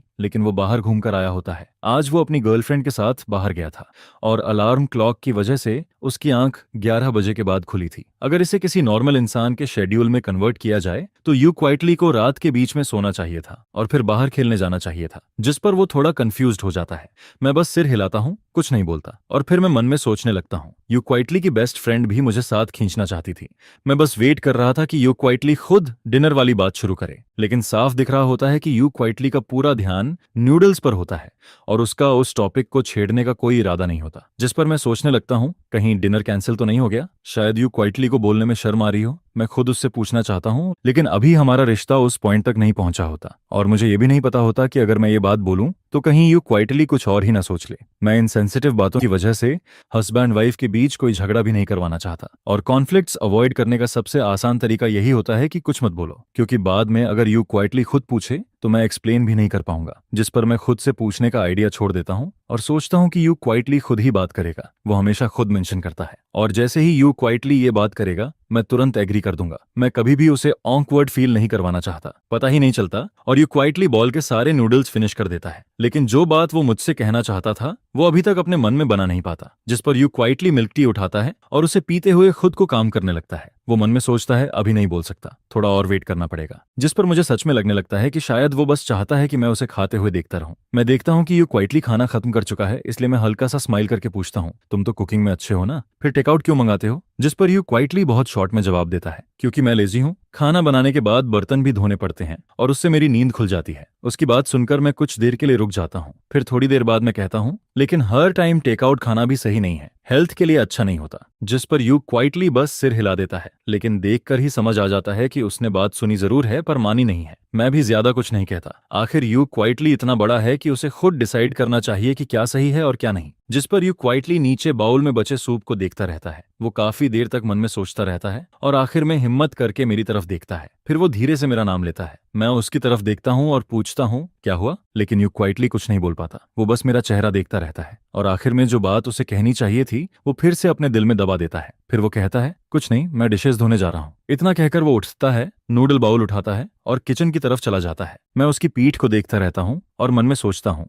यू क्वाइटली मुझसे कहना क्या चाहता था? इतनी सी बात बोलना उसके लिए इतना मुश्किल क्यों हो रहा है? और तभी मेरे मन में एक खराब थॉट आता है, क्या यू क्वाइटली मुझसे डिवोर्स लेना चाहता है? क्योंकि इसके अलावा कोई और रीजन समझ नहीं आता कि वो इतना हेजिटेट क्यों कर रहा है। यू क्वाइटली हमेशा से बहुत सॉफ्ट नेचर का रहा है, इसलिए अगर उसे कोई हर्ट करने वाली बात कहनी हो तो वो पहले बहुत सोचता है कि कैसे बोले ताकि सामने वाले को कम से कम तकलीफ हो। अगर बात सच में डिवोर्स की है तो इसमें किसी की गलती नहीं कही जा सकती। बस यही कहा जा सकता है कि हमारी फेट बस यहीं तक थी, इसलिए अलग होना आसान रहेगा। लेकिन फिर भी मुझे अंदर से थोड़ा रिग्रेट होता है, थोड़ा डिप्रेस्ड भी फील होता है। आखिर अगर मेरा डिवोर्स हो गया तो शायद मुझे यू क्वाइटली जैसा अच्छा पार्टनर दोबारा ना मिले। जिस पर मैं अंदर ही अंदर एक लंबी सांस लेता हूँ। मैं चेयर पर बैठा कुछ देर तक सोचता रहता हूँ। ज्यादा देर नहीं होती और यू क्वाइटली किचन से वापस आ जाता है। वो मुझे एक कॉम्प्लिकेटेड नजर से देखता है और फिर मैं उठकर ऊपर चला जाता हूँ। जिस पर मैं नोटिस करता हूँ कि यू क्वाइटली अभी भी मुझे देख रहा होता है और इस बार मुझे और भी ज्यादा यकीन हो जाता है कि मेरा गैस सही है। सच में यू क्वाइटली शायद मुझसे डिवोर्स लेना चाहता है। फिर मैं मन में कहता हूँ ठीक है, अगर ऐसा है तो होने दो, लेकिन फिर भी ये बात यू क्वाइटली को खुद ही बोलनी होगी। जैसे ही यू क्वाइटली अपने रूम में वापस आता है, वो तुरंत कंप्यूटर के सामने बैठ जाता है और अपनी गर्लफ्रेंड को मैसेज भेजता है, कल डिनर मैं तुम्हें ट्रीट दूंगा। मैं अपने हस्बैंड को नहीं ला सकता, वो एग्री नहीं कर रहा, और वैसे भी पैसे उसे नहीं देने हैं। जिस पर उसकी गर्लफ्रेंड रिप्लाई करती है, वो एग्री क्यों नहीं कर रहा? अगर टाइम का इश्यू है तो हम डिनर रात में कर लेंगे। यू क्वाइटली जवाब देता है, ऐसी बात नहीं है, मुझे बस लू चाओ को इनवाइट करने में बहुत ऑकवर्ड फील हो रहा है। जिस पर उसकी गर्लफ्रेंड तुरंत कहती है, इसमें ऑकवर्ड होने वाली क्या बात है, वो तुम्हारा हस्बैंड है, बस उसे खाने पर बुलाना है, इसमें डरने वाली क्या बात है। लेकिन यू क्वाइटली फिर कहता है, मुझे समझ नहीं आता कि उससे कैसे बोलूं, कहीं उसे परेशानी ना हो जाए। जिस पर क्यू आई धीरे धीरे पूरी तरह स्पीचलेस हो जाती है। फिर वो कहती है, तुम अपनी आइडेंटिटी ठीक से रिकॉग्नाइज करो, वो कोई और नहीं, तुम्हारा हस्बैंड है। लेकिन यू क्वाइटली फिर भी कहता है, बस मुझे फिर भी नहीं पता कि कैसे बोलूं। जिस पर उसकी फ्रेंड इरिटेट होकर कहती है, तुम सच में बेकार हो, अपना हस्बैंड भी नहीं संभाल सकते, चलो मुझे उसका कॉन्टैक्ट दे दो, मैं खुद उससे बात कर लेती हूँ। लेकिन यू क्वाइटली तुरंत कहता है, नहीं ऐसा मत करो। जिस पर उसकी फ्रेंड कहती है, तुम कुछ बोलोगे ही नहीं तो तुम्हें कैसे पता कि तुम्हारा हस्बैंड परेशान होगा। फिर वो अचानक पूछती है, वैसे तुम्हारे पास उसका कॉन्टैक्ट बट नहीं है क्या? तुम लोगों की शादी को आधा साल हो गया और तुम्हारे पास उसका फोन नंबर भी नहीं है। जिस पर यू क्वाइटली कहता है, बनी नहीं है। वो फिर पूछती है, तो तुम लोग नॉर्मली कांटेक्ट कैसे करते हो? यू क्वाइटली धीरे से जवाब देता है, हम कांटेक्ट ही नहीं करते। इतना सुनते ही उसकी फ्रेंड का अवतार ग्रे हो जाता है और वो ऑफलाइन चली जाती है। शायद वो यू क्वाइटली पर गुस्सा हो गई थी, लेकिन थोड़ी देर बाद वो फिर से ऑनलाइन आती है और फिर वो यू क्वाइटली को एक नया टास्क भेजती है, अपने हस्बैंड का फोन नंबर और उसका कॉन्टैक्ट लेकर आओ, रिवॉर्ड में मैं तुम्हें तुम्हारे हस्बैंड के फ्रेंड्स और उसका नंबर दूंगी। जिस पर यू क्वाइटली फोन की स्क्रीन पर लिखी उस लाइन को चुपचाप देखता रहता है और फिर वो गहरी सोच में पड़ जाता है। किसी से उसका कॉन्टैक्ट मांगना यू क्वाइटली ने पहले कभी नहीं किया था। वो रास्ते में किसी का भी नंबर लेने में ऑकवर्ड फील करता था, और ऊपर से मुझे किसी आदमी का कॉन्टैक्ट क्यों चाहिए होगा। लेकिन फिर उसे ची की बात याद आती है, वो सही कह रही थी, मैं उसका हस्बैंड हूँ, कोई और नहीं। अगर उसके पास मेरा कॉन्टैक्ट होगा तो शायद वो ऑनलाइन मुझसे ठीक से बात कर पाएगा। जिस पर यू क्वाइटली दांत भींचता है, फोन लॉक करता है और फोन लेकर नीचे चला जाता है। वो मुझे ढूंढना चाहता है। अभी भी ज्यादा रात नहीं हुई होती, इसलिए मैं सोया नहीं होऊंगा। यू क्वाइटली मेरे रूम के बाहर पहुंचता है। डोर पूरी तरह बंद होता है और कमरे की साउंड प्रूफिंग भी काफी अच्छी होती है। जब तक अंदर ज्यादा आवाज ना हो, बाहर वाले को कुछ सुनाई नहीं देता। जिस पर यू क्वाइटली धीरे से डोर नॉक करता है, गला साफ करता है और कहता है, लुचाओ तुम सो गए क्या? अगर मैं सच में सो गया होता तो शायद उसकी इस आवाज से भी नहीं उठता। इसलिए यू क्वाइटली दोबारा नॉक करने ही वाला होता है, तभी अंदर से मेरी आवाज आती है, एक मिनट मैं अभी आता हूँ। असल में मैं सोया नहीं होता। इतनी जल्दी सोना आजकल के लोगों के हिसाब से थोड़ा वियर्ड लगता है। हालांकि मेरी एक्टिंग यू क्वाइटली जितनी ज्यादा नहीं होती, लेकिन मैं भी यूजुअली 11 या 12 बजे के बाद ही सोता हूँ। मैं बस ये सोच रहा होता हूँ कि यू क्वाइटली आखिर मुझे ढूंढने आ ही गया, अब जो होना है वो होगा। जिस पर यू क्वाइटली कहता है, तो मैं लिविंग रूम में वेट करता हूँ, तुम वहीं आ जाना। इतना कहकर वो हाथ नीचे करता है, मुड़ता है और लिविंग रूम की तरफ चला जाता है। थोड़ी देर बाद मैं कपड़े बदलकर रूम से बाहर आता हूँ। डोर पर खड़े होकर मैं देखता हूँ कि वो लड़की सोफा पर बहुत सीधी होकर बैठी होती है। वो बिल्कुल सीधे बैठी होती है,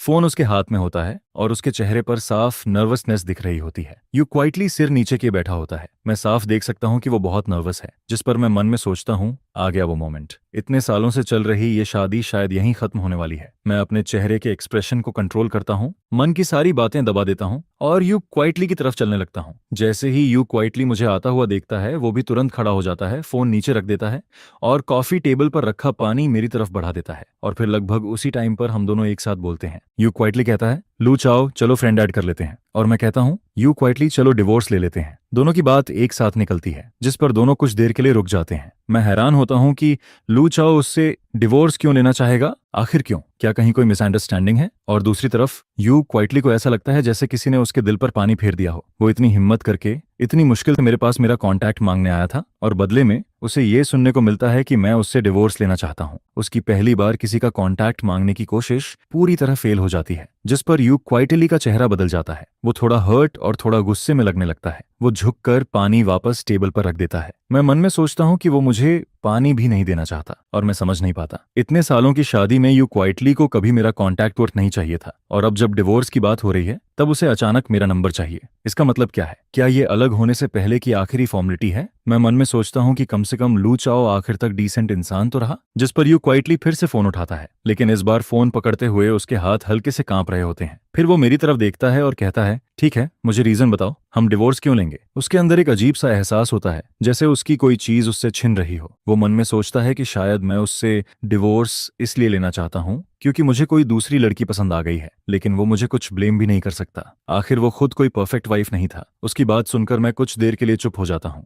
यू क्वाइटली मुझसे डिवोर्स का रीजन मांग रहा होता है, लेकिन डिवोर्स की बात तो वही चाहता था ना। क्या उसे वैसे नहीं करना चाहिए था जैसे पुराने टाइम के लोग करते थे, चुपचाप मुड़कर चले जाना और खुद ही डिवोर्स की बात करना। लेकिन अब वो मुझसे कह रहा होता है कि मैं डिवोर्स चाहता हूँ, अगर जाना है तो चले जाओ, मैं मना नहीं करूंगा। लेकिन ये बात मेरे सिर पर क्यों डाल रहे हो। इस टाइम यू क्वाइटली का रिएक्शन मेरे लिए अनएक्सपेक्टेड होता है, जिस पर मैं ज्यादा सोचने लगता हूँ। लेकिन फिर मुझे लगता है डिवोर्स के अलावा और क्या रीजन हो सकता है, और वो मुझसे कुछ और बात करने में इतना हेजिटेट भी क्यों करेगा। अगर बात पैसे की होती तो यू क्वाइटली जैसे नॉवेल पब्लिश करने वाले ऑथर के पास पैसों की कमी तो नहीं होती। फिर अचानक यू क्वाइटली धीरे से कहता है, मैंने कभी नहीं सोचा कि मैं तुमसे डिवोर्स लूंगा। अपने बारे में इतना मत सोचो और ब्लेम मेरे ऊपर मत डालो। उसकी बात सुनकर मुझे लगता है जैसे दुनिया खत्म होने वाली है। मुझे तो लगने लगता है कि थोड़ी देर में शायद मुझे उसके सामने घुटनों पर बैठकर माफी मांगनी पड़ेगी। मैं अंदर ही अंदर हल्का सा हंसता हूँ, लेकिन फिर भी मुझे लगता है कि कुछ गड़बड़ है। दूसरी तरफ यू क्वाइटली के अंदर अभी भी गुस्सा भरा होता है, जिस पर वो फिर पूछता है, तुमसे किसने कहा कि मैं डिवोर्स लेना चाहता हूँ। कौन ऐसी बेकार बातें कर रहा है,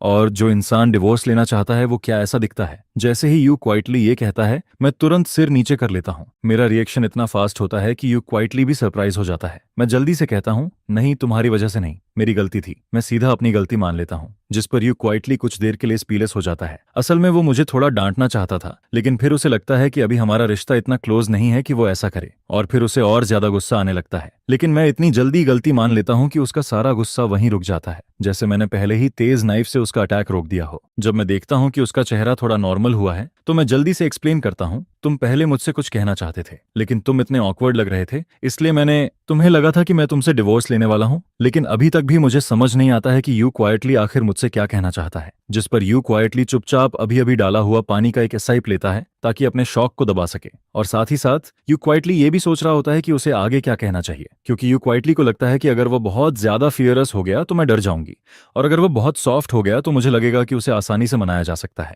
जिस पर आगे कभी भी किसी भी सिचुएशन में मैं डिवोर्स फाइल कर सकती हूँ। इसी बीच मैं अचानक उससे पूछती हूँ, बहुत डरावना है, जिसे सुनकर यू क्वाइटली एकदम कंफ्यूज हो जाता है, जिस पर वह फिर से पानी पीता है और उसके बाद बहुत सीरियस होकर जवाब देता है, क्योंकि मैं गुस्से में था और मुझे अपना गुस्सा कम करने के लिए पानी चाहिए था। जिस पर मैं अपने पीछे की तरफ इशारा करती हूँ और कहती हूँ, तो मैं बेवजह ही टेंशन फ्री हो गई। अगर तुम्हें गुस्सा कम करना है तो तुम मेरे पास आ सकते हो, मेरे पास हनीस्कल है, अगर उससे टी बनाओगे तो वह सबसे अच्छा फायर कम करता है। यह सुनकर यू क्वाइटली थोड़ा ऊपर देखता है, फिर अपनी आंखें ब्लिंक करता है और उसके बाद हल्का सा मुस्कुराता है, लेकिन वह स्माइल बिल्कुल भी नॉर्मल नहीं लगती है, बल्कि एकदम ऐसी लगती है जैसे वह अंदर से टूट रहा हो। फिर वह पूछता है, तो जब तुम गुस्सा होती हो तब क्या तुम भी पानी पीकर ठीक हो जाती हो। जिसके जवाब में मैं सिर हिलाकर कहती हूँ, नहीं, मैं तुम्हारी तरह मैजिकल नहीं हूँ, लेकिन मैं सोकर ठीक हो जाती हूँ। एक रात की नींद के बाद मैं फिर गुस्सा नहीं रहती। यह सुनकर यू क्वाइटली कुछ देर के लिए बिल्कुल स्पीचलेस हो जाता है। फिर वह पानी पीता है, खुद को काम करता है और उसके बाद फिर से पूछता है, तो तुझे क्या तुम डिवोर्स चाहती हो। असल में यू क्वाइटली अभी मुझसे ठीक से बात करना चाहता है, लेकिन उसके लिए इतने लंबे वर्ड्स बोलना बहुत मुश्किल होता है। वह हमेशा से सोशल बातों में बहुत शय रहा है, जैसे पहले कॉलेज कैफेटेरिया में अगर उसके राइस में कुछ गंदा निकल आता था या कुछ कम होता था तो यू क्वाइटली कभी जाकर कंप्लेन नहीं करता था। वह या तो चुपचाप राइस फेंक देता था या फिर वैसे ही खा लेता था, और कभी कभी बहुत देर बाद मुझे पता चलता था, जिस पर मैं यू क्वाइटली को साथ लेकर स्टोर वाले से बात करने जाती थी। धीरे धीरे यू क्वाइटली को बहुत प्रोटेक्ट किया गया था। लोगों से जुड़ी हुई सारी मुश्किल बातें उसके लिए हमेशा किसी और ने संभाली थी, जिस पर अब यू क्वाइटली कहना चाहता है कि वह असल में बात करना चाहता है। अगर मैं सच में उससे डिवोर्स लेना चाहती हूँ तो वह मुझे रोकेगा नहीं, क्योंकि पिछले 6 महीनों में शादी के बाद से मैंने भी बहुत कुछ सहा था। एक तरफ मैं एक नॉर्मल मैरिज को निभा रही थी और दूसरी तरफ मैं अभी भी अपनी लॉयल्टी को बचाए हुए थी। लेकिन ये सारी बातें यू क्वाइटली के लिए बोलना बहुत मुश्किल होता है। उसे लगता है कि ऐसे थॉटफुल वर्ड्स उसके मुंह से निकलते ही नहीं है, ठीक वैसे ही जैसे वह कभी प्यार भरी बातें नहीं कह पाता है। इसलिए आखिर में वह सिर्फ इतना ही पूछता है, तो क्या तुम डिवोर्स चाहती हो। जिस पर मैं ड्राई लाफ करती हूँ और कहती हूँ, मैं ऑफ कोर्स नहीं, मैं जाना नहीं चाहती। अगर मेरा डिवोर्स हो गया तो मेरा फैमिली फिर से मुझे फोर्स करेगा, और अगली लड़की जिससे मेरी फैमिली मुझे मिलवाएगी वह शायद यू क्वाइटली से बेटर भी ना हो। और वैसे भी मुझे शादी पर इतना भरोसा नहीं है। अगर दो लोग एक दूसरे के साथ समहाउ एडजस्ट कर लें तो वही काफी है। इसके बाद मैं आगे कहती हूँ, लेकिन हमें दुनिया के एंड जैसा बिहेव करने की जरूरत नहीं है।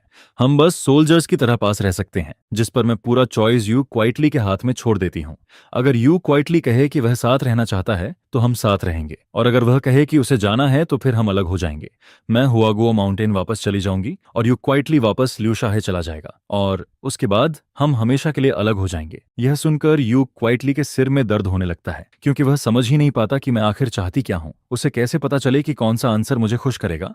अगर उसने कुछ ऐसा कह दिया जो मैं सुनना नहीं चाहती तो क्या मैं दुखी नहीं हो जाऊंगी। और यू क्वाइटली कभी भी ऐसा इंसान नहीं रहा जो खुद के लिए किसी दूसरे को हर्ट करे। जिस पर यू क्वाइटली फिर से चुप हो जाता है, वह कुछ भी नहीं कहता है, और मैं उसकी इस साइलेंस को बिल्कुल समझ नहीं पाती, क्योंकि मुझे यह समझ ही नहीं आता कि यू क्वाइटली जाना चाहता है या रुकना चाहता है। शायद यह अजीब सी मैरिज उसे पसंद नहीं है, जिस पर मैं अपने मन में फिर से साई करती हूँ। मुझे उस दिन की बात याद आती है जब जी सरनेम वाले ने यू क्वाइटली से पूछा था, तो तुम डिवोर्स चाहते हो, है ना? और तब यू क्वाइटली ने सोचा था कि अगर हम ऐसे ही चलते रहे तो हम दोनों को अलग हो जाना चाहिए, लेकिन अगर वह जाना नहीं चाहता तो वह साफ साफ क्यों नहीं कहता। इसी सोच के बीच यू क्वाइटली अचानक बोल पड़ता है, मैंने कहा ना मैं तुमसे डिवोर्स नहीं चाहता। ये सुनते ही मैं तुरंत कहती हूँ, अगर तुम नहीं जाना चाहते तो बस ये कह दो कि तुम नहीं जाना चाहते। ऐसे चुप रहोगे तो मुझे कैसे पता चलेगा कि तुम क्या सोच रहे हो। जिस पर यू क्वाइटली अपना सिर नीचे कर लेता है, फिर वह ग्लास में बचा हुआ बाकी पानी एक ही बार में पी जाता है, जिसे देखकर मैं कुछ देर के लिए स्टंड रह जाती हूँ, क्योंकि मुझे लगता है कि यू क्वाइटली शायद एक और ग्लास पानी पीकर आएगा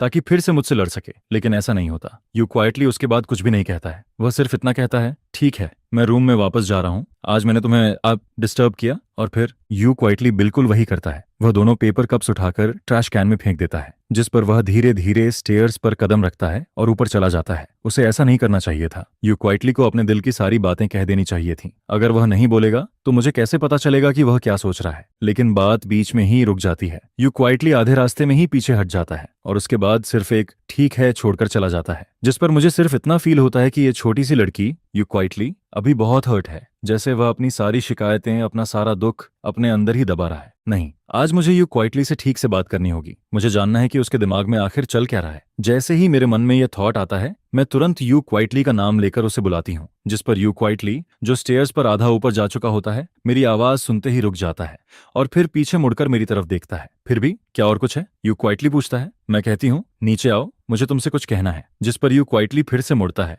और हैंडरेल पकड़कर नीचे आने लगता है। मैं अब यू क्वाइटली के चेहरे को देखती हूँ, लेकिन उसके चेहरे पर मुझे ना गुस्सा दिखता है, ना कोई शिकायत फील होती है। फिर यू क्वाइटली नीचे आकर सोफा पर बैठता है। चाहे मैंने उसे बैठने को कहा हो या वह खुद बैठा हो, वह आखिर में सोफा पर बैठ ही जाता है। जिसके बाद मैं पहला सवाल पूछती हूँ, जब हम डिनर कर रहे थे तब तुमने कहा था कि तुम्हें मुझसे कुछ कहना है। अगर वो डिवोर्स की बात नहीं थी तो फिर क्या था? मुझे थोड़ा एरोगेंट फील होता है। पहला स्टेप ही सक्सेसफुल नहीं हुआ तो अब इसके बाद क्या करना चाहिए? जिस पर मैं देखती हूँ कि यू क्वाइटली कुछ नहीं बोलता है। मुझे बेचैनी होने लगती है और फिर से वही शुरू हो जाता है। नहीं, अगर तुम्हारे मन में कुछ है तो बोलो।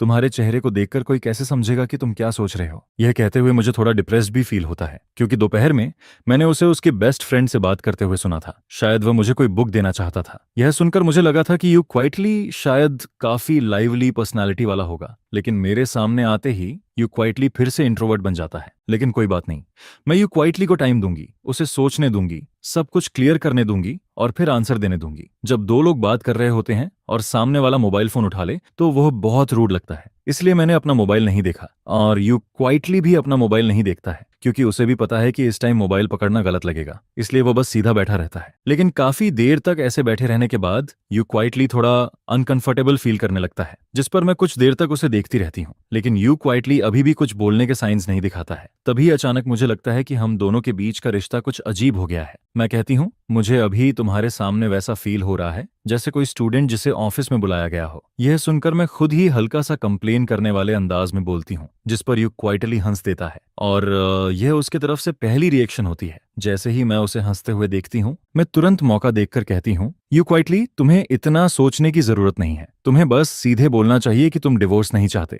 और जो भी तुम्हारे मन में है वह सब बोल देना चाहिए। मैं उसे बहुत इनकरेजिंग नजरों से देखती हूँ, लेकिन एक पल के लिए मुझे खुद पर ही अजीब फील होता है, जैसे मैं कोई स्ट्रेंज अंकल हूँ जो किसी बच्चे को समझा रहा हो। ठीक है, यू क्वाइटली सिर हिलाता है। लेकिन उसका जवाब इतना सिंपल होता है कि मुझे लगता है जैसे वह बस बात खत्म करने के लिए बोल रहा है, और मुझे समझ नहीं आता कि अब यू क्वाइटली के साथ क्या करूं। इसलिए मैं बस उसे उम्मीद भरी नजरों से देखती रहती हूँ, और मेरी यह नजर यू क्वाइटली को एम्बेरस्ड कर देती है, जिस पर वह तुरंत हाथ उठाकर कहता है, मैं सच में तुमसे झूठ नहीं बोल रहा हूँ। मैं प्रॉमिस करता हूँ कि आगे से जो भी सोचूंगा सब बोल दूंगा। मैं तुरंत कहती हूँ, तो फिर जो बात तुम पहले मुझसे कहना चाहते थे वही बोलो। जिस पर यू क्वाइटली थोड़ा एम्बेरस्ड होकर 2 बार खांसता है, लेकिन उसके बाद भी वह कुछ नहीं बोलता। मैं कुछ देर उसे देखती हूँ और फिर कहती हूँ, मुझे नहीं लगता कि आज हम दोनों की बात आगे बढ़ पाएगी। छोड़ो, कोई बात नहीं, तुम जल्दी रेस्ट कर लो। मैं गहरी सांस लेती हूँ और उठकर जाने लगती हूँ। रुको। जैसे ही यू क्वाइटली देखता है कि मैं जा रही हूँ, वह जल्दी से मेरे कपड़ों का किनारा पकड़ लेता है, क्योंकि उसे हमेशा लगता है कि अगर वह मुझे ऐसे ही जाने देगा तो कुछ अच्छा नहीं होगा। लेकिन मुझे रोकने के बाद भी उसे समझ नहीं आता कि आखिर क्या कहना चाहिए।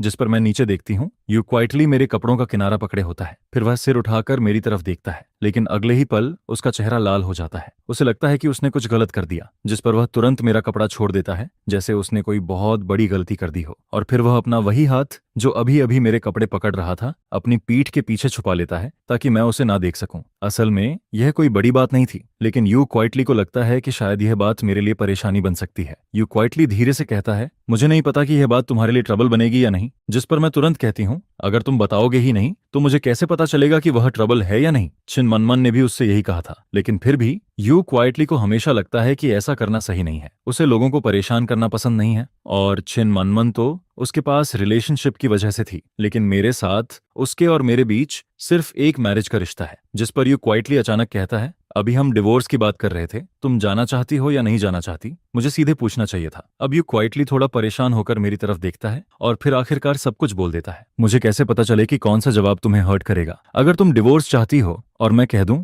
कि मैं डिवोर्स नहीं चाहता, तो क्या तुम सिर्फ मेरी वजह से अगले आधे साल तक मेरे साथ रहोगी? इसलिए मैं हमेशा चॉइस तुम्हारे हाथ में छोड़ता रहा हूं।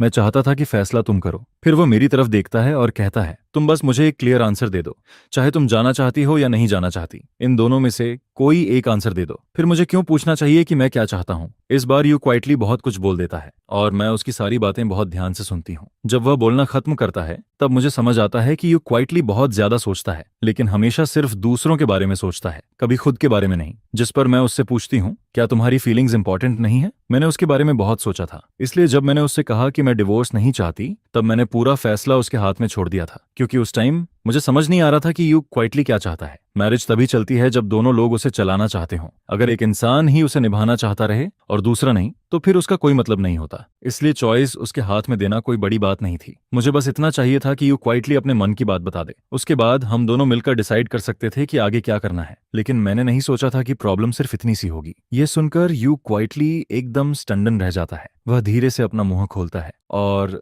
ऑफ कोर्स मेरे थॉट्स इंपॉर्टेंट हैं, लेकिन मैं इंपॉर्टेंट हूँ, फिर भी मैं पहले तुम्हारे थॉट्स की फिक्र करता हूँ। ये मैरिज आगे चल सकती है या नहीं? क्या उसका फैसला सिर्फ मैं कर सकता हूँ? मैं यू क्वाइटली को देखती हूँ और फिर कहती हूँ, लेकिन तुमसे पहले मैं पहले ही बोल चुकी हूँ कि मैं डिवोर्स नहीं चाहती। यह सुनकर यू क्वाइटली फिर से स्टंड रह जाता है। वह काफी देर तक चुप रहता है और फिर धीरे से कहता है, फिर मुझे कैसे पता चले कि तुम जो कह रही हो वो सच है? क्या पता तुम भी उन लोगों जैसी हो जो कुछ और सोचते हैं और कुछ और बोलते हैं। यह सुनकर मैं एकदम स्पीचलेस हो जाती हूँ। यू क्वाइटली जैसा इंसान बहुत ज्यादा सोचता है। मैं जो सोचती हूँ वही ऑनेस्टली बोल देती हूँ, लेकिन यू क्वाइटली अगर खुद कुछ बोलेगा ही नहीं, तो मुझे कैसे पता चलेगा कि उसके मन में क्या चल रहा है? मैं कुछ देर चुप रहती हूँ और फिर उससे पूछती हूँ, क्या तुम बाहर बाकी लोगों के लिए भी इतना सोचते हो? कैसे हो सकता है? यू क्वाइटली तुरंत मना कर देता है, लेकिन फिर वह खुद ही सोचने लगता है। फैमिली, रिलेटिव्स और फ्रेंड्स को छोड़कर बस स्लोली ही है, लेकिन उसका भी अलग है। मेरा स्लोली के साथ अच्छा रिलेशन है, इसलिए उसके साथ ये सब मैटर नहीं करता, और बाकी लोग, उनका मुझसे कोई लेना देना नहीं है। यू क्वाइटली थोड़ा हिलता है और फिर कहता है, मैं अपने रिलेशन की वजह से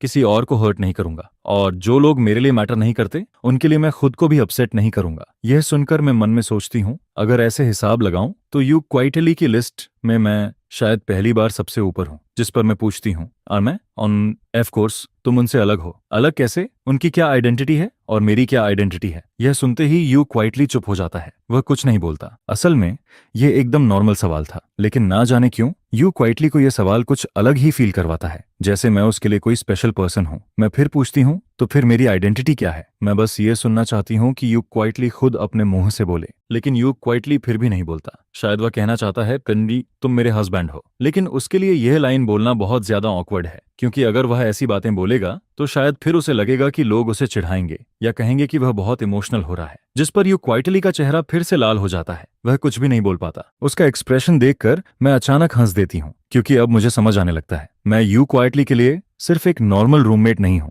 जो बस उसी घर में रहता है। हालांकि मेरे मन में यू क्वाइटली के लिए वैसे फीलिंग्स नहीं है, लेकिन फिर भी मेरे दिल में थोड़ा अच्छा फील होता है, बिल्कुल वैसे जैसे स्कूल के टाइम कोई लड़की मुझे पसंद करती थी। भले ही मैं उससे बात ना करता हूँ, लेकिन फिर भी अंदर से थोड़ा खुश फील होता है। और अब मुझे समझ आता है कि यू क्वाइटली मुझे अपने दिल में हस्बैंड मानता है, लेकिन कुछ चीजों में वह मुझे हस्बैंड की तरह ट्रीट नहीं करता। जैसे उसके मन में राइट्स और रिस्पॉन्सिबिलिटी बराबर नहीं है। उदाहरण के लिए यू क्वाइटली को हमेशा डर लगता है कि वह मुझे ट्रबल देगा। उसके मन में वह खुद मुझसे कुछ एक्सपेक्ट कर सकता है, लेकिन मुझे उससे कुछ एक्सपेक्ट नहीं करना चाहिए। यह सोचकर मुझे यू क्वाइटली के बारे में एक नई बात समझ आती है। वह बहुत जेंटल है, इतना जेंटल कि कभी कभी जरूरत से ज्यादा। अगर मैं उसकी जगह होता तो मैं इतना नहीं सोचता। जिस पर मैं हिम्मत करके धीरे से यू क्वाइटली के चेहरे को छूती हूँ। यू क्वाइटली पीछे नहीं हटता। वह बस अपनी आंखें उठाकर मेरी तरफ देखता है। उसकी आंखें बिल्कुल पानी जैसी लग रही होती हैं, जैसे उनमें पूरी ऑटम छिपी हुई हो। मैं उसके माथे के सामने आए हुए बाल हटाती हूँ और फिर कहती हूँ, अगर तुम्हें पता है कि मैं तुम्हारा हस्बैंड हूँ तो तुम्हें यह भी पता होना चाहिए कि छोटी छोटी बातों में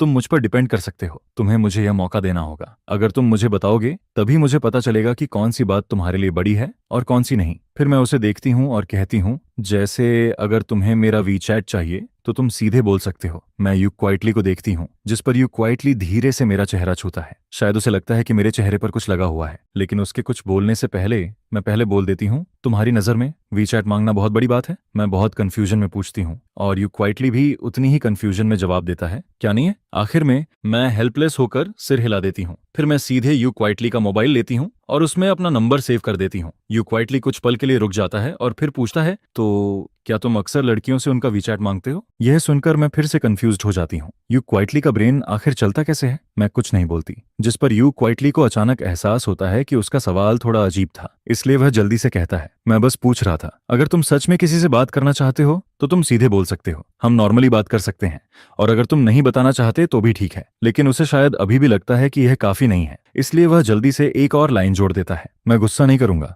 यू क्वाइटली बहुत जेंटल टोन में ये कहता है, लेकिन मुझे यह सुनकर बिल्कुल अच्छा नहीं लगता, बल्कि ऐसा लगता है जैसे ये कोई डेंजरस लाइन हो, क्योंकि दुनिया में बहुत लोग कहते हैं कि वह गुस्सा नहीं होंगे, लेकिन असल में बाद में वही सबसे ज्यादा गुस्सा करते हैं। जिस पर मैं तुरंत कहती हूँ, कैसी बात कर रहे हो? मैं क्या वैसा इंसान लगता हूँ? यह सुनकर यू क्वाइटली हल्का सा सिर हिलाता है और मुझे लगता है कि अब वह नाराज नहीं है। मैं धीरे से हूं कहती हूँ और फिर टॉपिक बदलने का फैसला करती हूँ। तो तुम जो पहले मुझे कुछ बताना चाहते थे, क्या वह सिर्फ वीचैट जैसी छोटी सी बात पर? यू क्वाइटली अचानक से सेंसिटिव हो गया। शायद मुझे ऐसा सिर्फ फील हुआ हो, लेकिन उसकी बातों में मुझे थोड़ा सार्कास्टिक टोन सुनाई देता है। असल में ऐसा नहीं है कि मैं तुम्हें फोन पर बताऊंगा, क्योंकि इंटरनेट पर बोलना आसान लगता है। आखिर अगर वह बात सामने बोल सकता तो पहले ही बोल देता। लेकिन सच में मेरे और उसके बीच हर बात फेस टू फेस होना जरूरी नहीं है। जैसे जब मैं ऑफिस से घर लौटता हूँ तब वही टाइम होता है जब यू क्वाइटली उठता है। वह मुझे छोटे छोटे नोट्स छोड़ता है, जैसे लाइट्स बंद करना मत भूलना। अगर वह सामने बोलता और कहीं उससे कोई कॉन्फ्लिक्ट हो जाता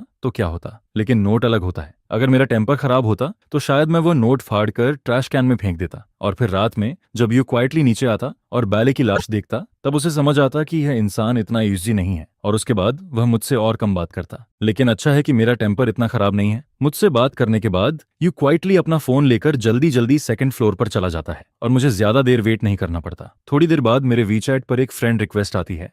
उसका प्रोफाइल फोटो मेई यांगयांग का होता है और नेम लिखा होता है, तुम मुझे प्रिंसेस मेई यांगयांग बुला सकते हो। ये यू जिंगशी का अकाउंट होता है, वही लड़की जो हमेशा बहुत सीरियस और डीप लगती है। अगर मैंने पहले ही यू जिंगशी का वीचैट ऐड कर लिया होता तो शायद मैं उसके बारे में इतनी बड़ी मिसअंडरस्टैंडिंग नहीं करता। फ्रेंड रिक्वेस्ट एक्सेप्ट करते ही यू क्वाइटली मुझे मैसेज भेजता है, मैं यू क्वाइटली हूँ। उसके बाद वह नंबर्स की एक लाइन भेजता है, वह उसका फोन नंबर होता है। मैं तुरंत उसे सेव कर लेता हूँ। कॉन्टैक्ट सेव करते हुए मैं यही सोच रहा होता हूँ कि यह छोटी सी लड़की यू क्वाइटली बाहर से इतनी इंट्रोवर्ट लगती है, लेकिन जैसे ही फोन हाथ में आता है वह खुद बात शुरू कर देती है। मैं अभी उसका नाम एडिट ही कर रहा होता हूँ, तभी यू क्वाइटली के मैसेजेस एक के बाद एक आने लगते हैं। इतने मैसेज आ जाते हैं कि कॉन्टैक्ट सेव करने के बाद मुझे वापस जाकर सारे मैसेज पढ़ने पड़ते हैं। असल में कोई बहुत बड़ी बात नहीं थी। हालांकि उसने हाँ बोल दी थी, लेकिन उसने किन मेमिंग से कहा था कि शायद वह मुझे बाहर नहीं ला पाएगी। सब कुछ सिचुएशन पर डिपेंड करेगा। उसका मतलब बस इतना था कि वह मुझे अपने फ्रेंड से मिलवाना चाहती है। मैं उसकी बात समझ जाता हूँ,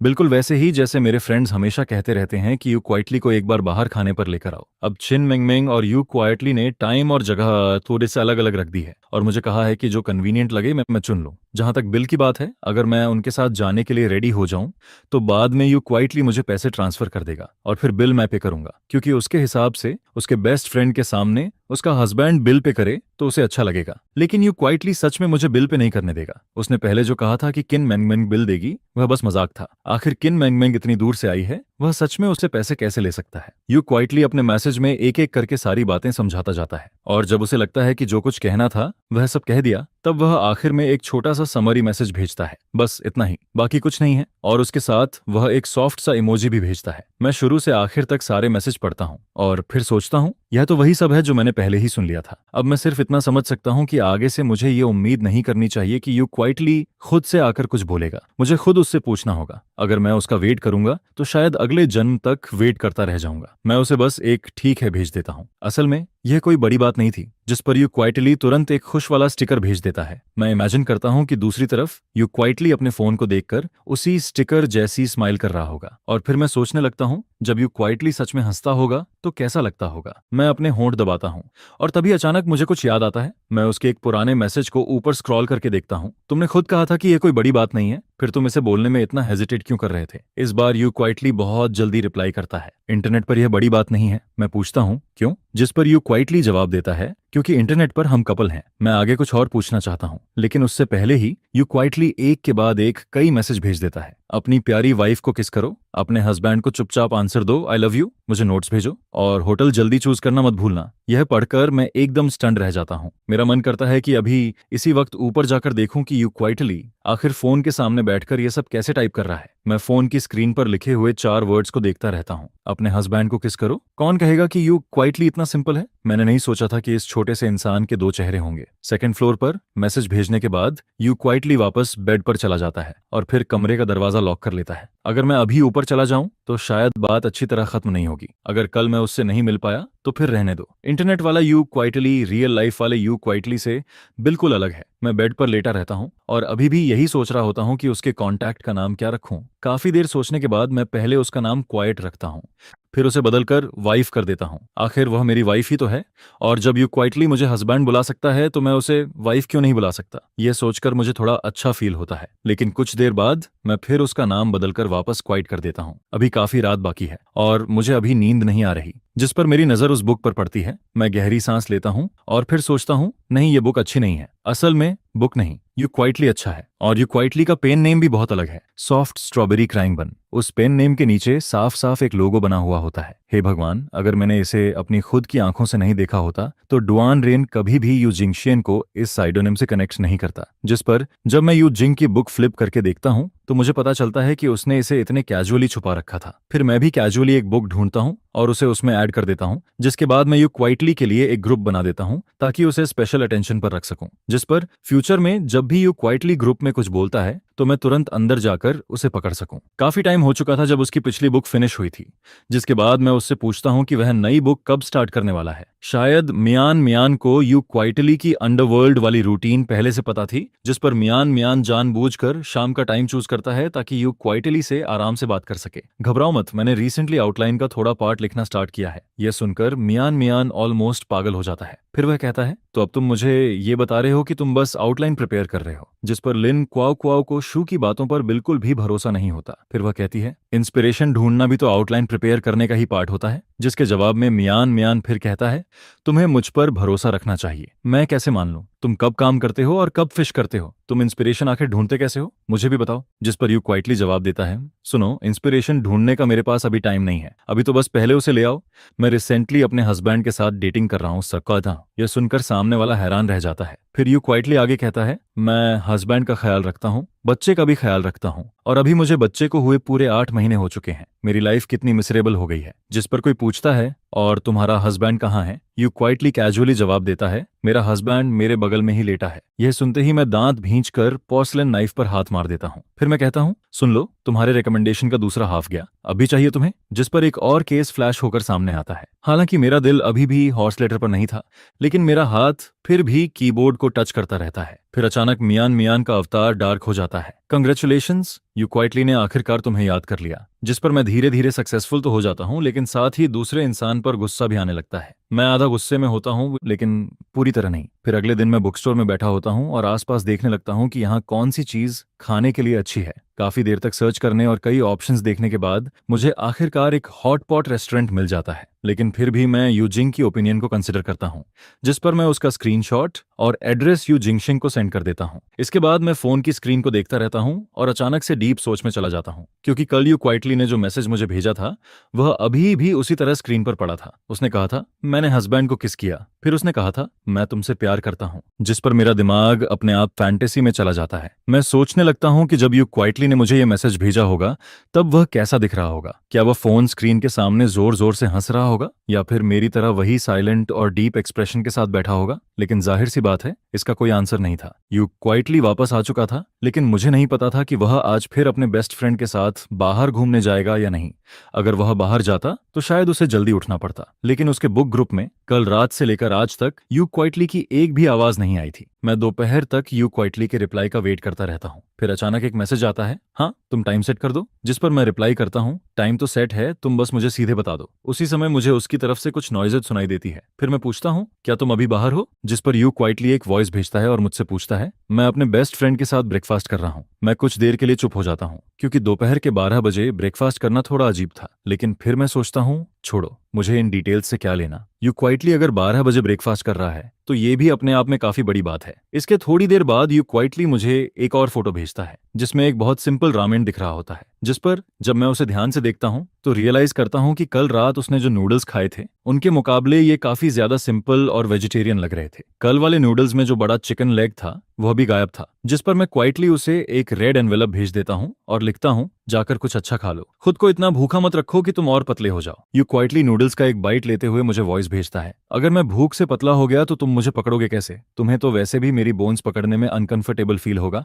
है ना। लेकिन सबसे अजीब बात यह थी कि यू क्वाइटली ने मेरा रेड एनवेलप एक्सेप्ट ही नहीं किया। यह सुनकर मेरा सिर क्वेश्चन मार्क्स से भर जाता है। मुझे ऐसा फील होने लगता है जैसे ऑनलाइन वाला you quietly and real life वाला यू क्वाइटली दो बिल्कुल अलग इंसान हो। इंटरनेट पर वह इतना बोल्ड रहता है, लेकिन रियलिटी में वही यू क्वाइटली इतना वीक और रिबेलियस बन जाता है, जिस पर मैं तुरंत सीरियस हो जाता हूँ। उधर दूसरी तरफ चिन मानमन क्वाइटली मुस्कुराता है। वह चेयर पर मिल्क टी लेकर टिका हुआ था। फिर वह सोचते हुए कहता है, मैंने पहले ही कहा था कि तुम्हारा उसके साथ कुछ सीक्रेट चल रहा है, लेकिन तब तुम मुझ पर ही गुस्सा हो रहे थे। अब खुद को देखो, तुम्हारी हालत तो बिल्कुल वैसी ही लग रही है। और वैसे भी हमारी शादी को आधा साल हो गया है, उसके बाद भी हमारा कोई इंटरसेक्शन नहीं हुआ। जिस पर यू क्वाइटली तुरंत जवाब देता है, वह अभी भी मेरा हस्बैंड है। मैं उसे कोई भी मैसेज भेजूं, चाहे जितना टीज करूं, इसमें कुछ इलीगल नहीं है। यह कहने के बाद यू क्वाइटली जल्दी से अपना फोन छुपा लेता है, ताकि किन मनमन अंदर के मैसेजेस न देख सके, वरना कैरेक्टर मार्केटिंग का सारा इफेक्ट खत्म हो जाता। जिस पर किन मनमन हंसते हुए कहता है, छुपाने से कुछ नहीं होगा। अभी जो वॉइस तुमने भेजी थी,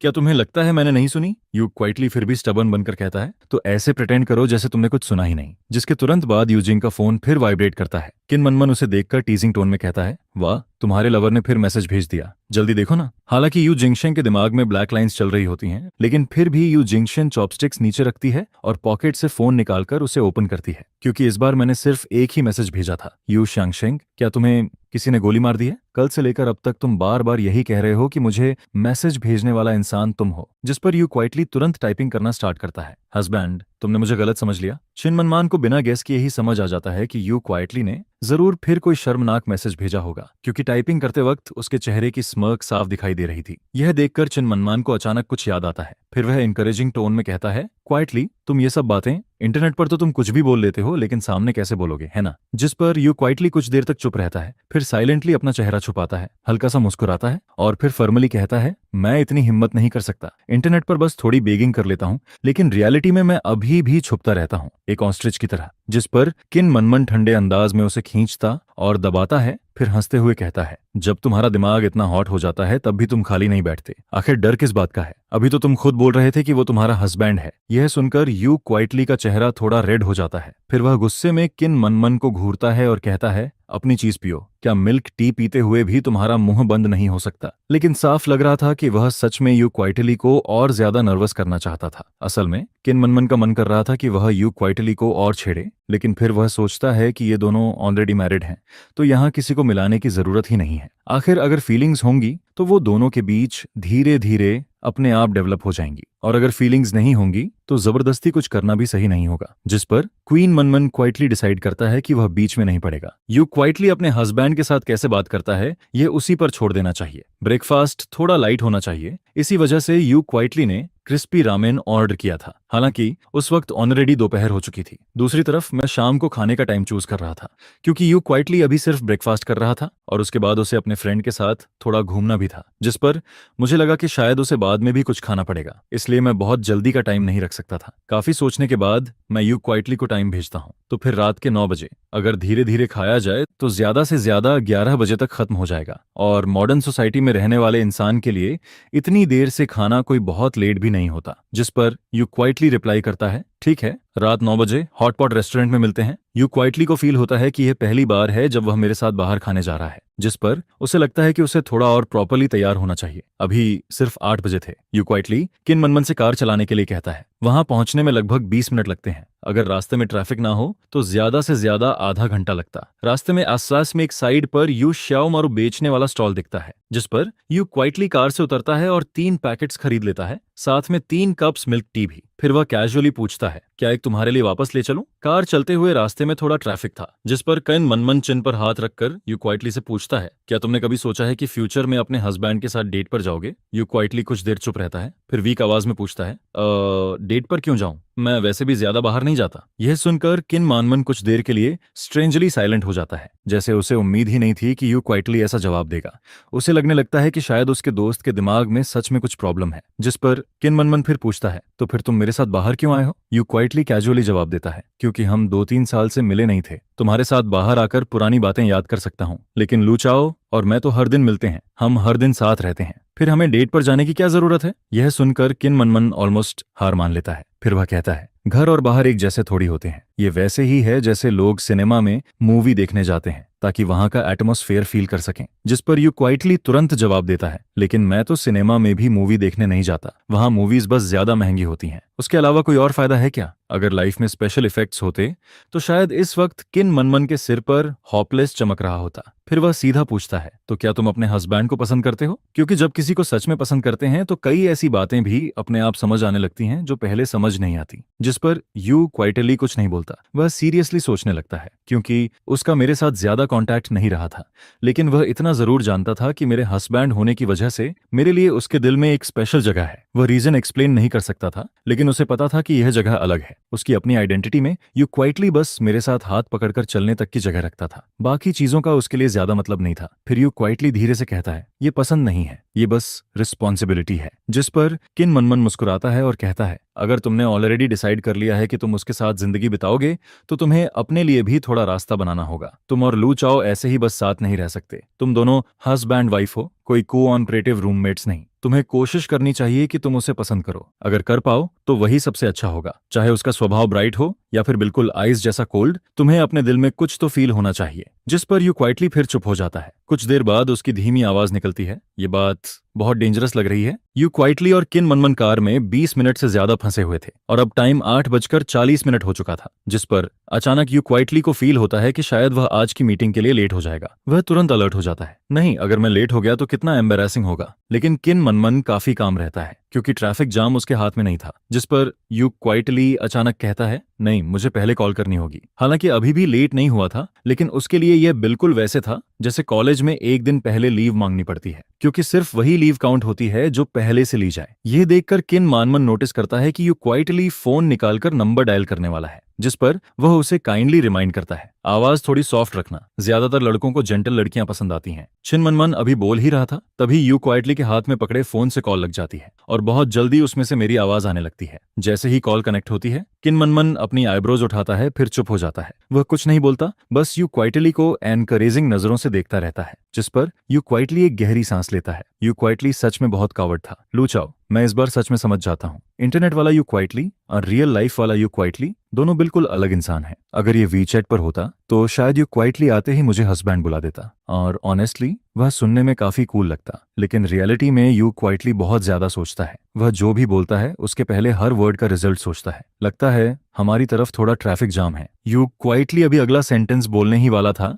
तभी उसके बगल में बैठे किन मनमन की आवाज सुनाई देती है। वह शायद किसी को वॉइस भेज रहा था, तुम्हें अब भी मेरे पास आने की शर्म नहीं है? तुमने मुझे इतना गुस्सा दिलाया, इतने दिन घर से बाहर रहे, और कल रात जाकर तुम्हें याद आया कि मुझे मनाना चाहिए, फिर भी तुमने मुझे ठीक से मनाया तक नहीं। दो बातें बोलकर उल्टा कह दिया कि तुम्हें सोना है। क्या कोई फियांसे ऐसा करता है? मैं बता रहा हूं, तुम मुझे खोने वाले हो, समझे? चिन मनमान का टोन बहुत फियर्स था, जिस पर उसके बगल में बैठा यू क्वाइटली थोड़ा घबरा जाता है, क्योंकि अमन ने अभी थोड़ी देर पहले ही उसे जेंटल रहने को कहा था। मुझे फोन के दूसरी तरफ से बहुत हैवी मर्मर सुनाई देता है। मैं एग्जैक्ट वर्ड्स नहीं सुन पाता, लेकिन इतना समझ आता है कि कोई किसी को डांट रहा है, जिस पर मैं पूछता हूं, उधर कौन किसी को डांट रहा है? यू क्वाइटली धीरे से जवाब देता है, मैं कार में हूं, किन मनमन किसी को समझा रहा है। मैं तुरंत कहता हूं, वो तुम्हें तो नहीं डांट रहा ना? जिस पर यू क्वाइटली जल्दी से बोलता है, नहीं, ऐसा कैसे हो सकता है? वह नॉर्मली बहुत जेंटल है, वह यूजुअली किसी को डांटता नहीं। यह सुनकर किन मनमन वॉइस भेजना बंद कर देता है। फिर वह टाइपिंग करना स्टार्ट करता है, लेकिन साफ दिख रहा था कि टाइपिंग करते हुए भी उसका गुस्सा कम नहीं हुआ था। मैं कुछ देर चुप रहता हूं, फिर धीरे से कहता हूं, ठीक है, ट्रैफिक जैम है तो कोई बात नहीं, आराम से आना, जल्दी मत करना, सेफ्टी का ध्यान रखना। जिसके बाद मैं वेटर से भी थोड़ा ऑकवर्ड होकर कहता हूं, सॉरी,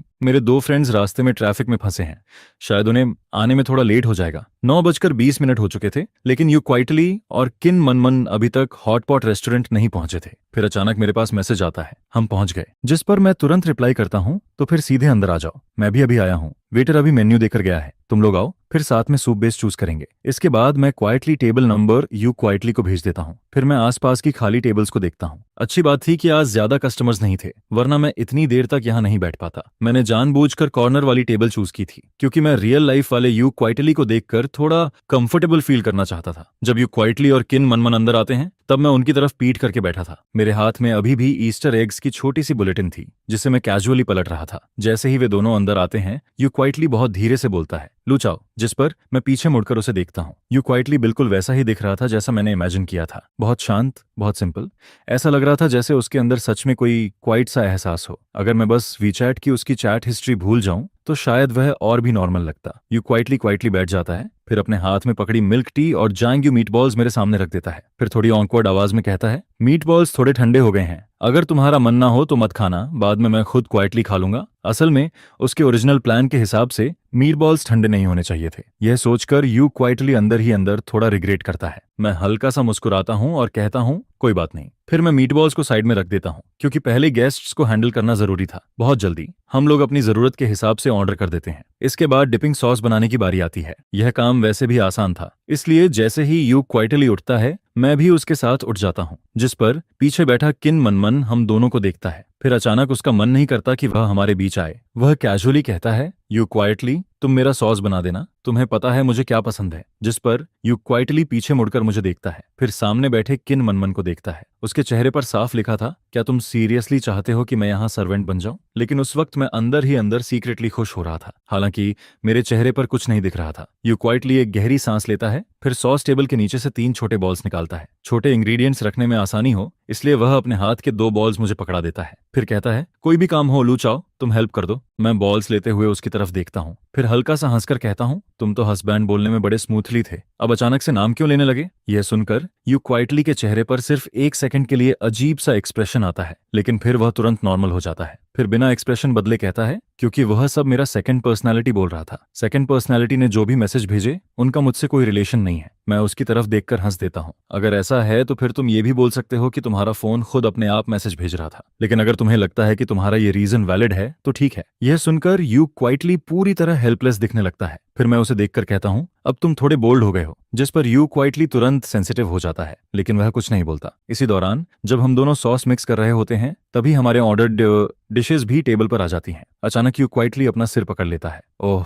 मैं फोटो लेना भूल गया। जिस पर वह जल्दी से अपना फोन निकालता है, सामने रखे बहुत सारे मीट वाले डिशेस की फोटो खींचता है और फिर उसे भेज देता है। बुक फ्रेंड ग्रुप में उसने बस रिप्लाई किया, फिर एक और दिन, पुराने प्रॉमिस की तरह। लेकिन यू क्वाइटली ने जैसे ही मैसेज भेजा और फोन रखने वाला था, तभी उसके बगल से मेरा स्पेशल नोटिफिकेशन वाला टोन बज जाता है। उसकी आवाज इतनी लाउड थी कि एकदम अलग से सुनाई देती है। मैं उस वक्त सिर नीचे करके मीट बॉल खा रहा था, लेकिन जैसे ही वह आवाज आती है, मेरे दिमाग में तुरंत एक बात आती है, जिस पर अगले ही पल मैं सिर उठाकर उन दोनों की तरफ देखता हूँ। सबसे पहले मेरी नजर यू क्वाइटली पर पड़ती है। यू क्वाइटली मुझे देख रहा था। फिर मैं किन मनमन को देखता हूँ। किन मनमन भी मुझे ही देख रहा था। यू क्वाइटली कुछ नहीं बोलता, क्योंकि वह नॉर्मली ऐसी जगह पर सीन क्रिएट नहीं करता। उसके हिसाब से हस्बैंड वाइफ की बात घर जाकर डोर बंद करके आराम से करनी चाहिए। लेकिन किन मनमन चुप नहीं रहता। वह ऐसे बोलता है जैसे अपनी बेस्ट फ्रेंड के लिए स्टैंड ले रहा हो। क्वाइटली, तुम्हारे हस्बैंड किस अच्छी बहन को स्पेशल अटेंशन दे रहे हैं। यह सुनकर मेरे सिर में दर्द होने लगता है। मैं कहता हूँ, और किसे स्पेशल अटेंशन दूंगा, बस यू क्वाइट को, जो हमेशा ग्रुप में साइलेंटली छुपा रहता है। लेकिन आज यह बात साफ करनी जरूरी थी, क्योंकि भले ही यू क्वाइटली ने अभी ज्यादा नहीं सोचा हो, लेकिन अगर उसकी बेस्ट फ्रेंड के दिमाग में कुछ बैठ गया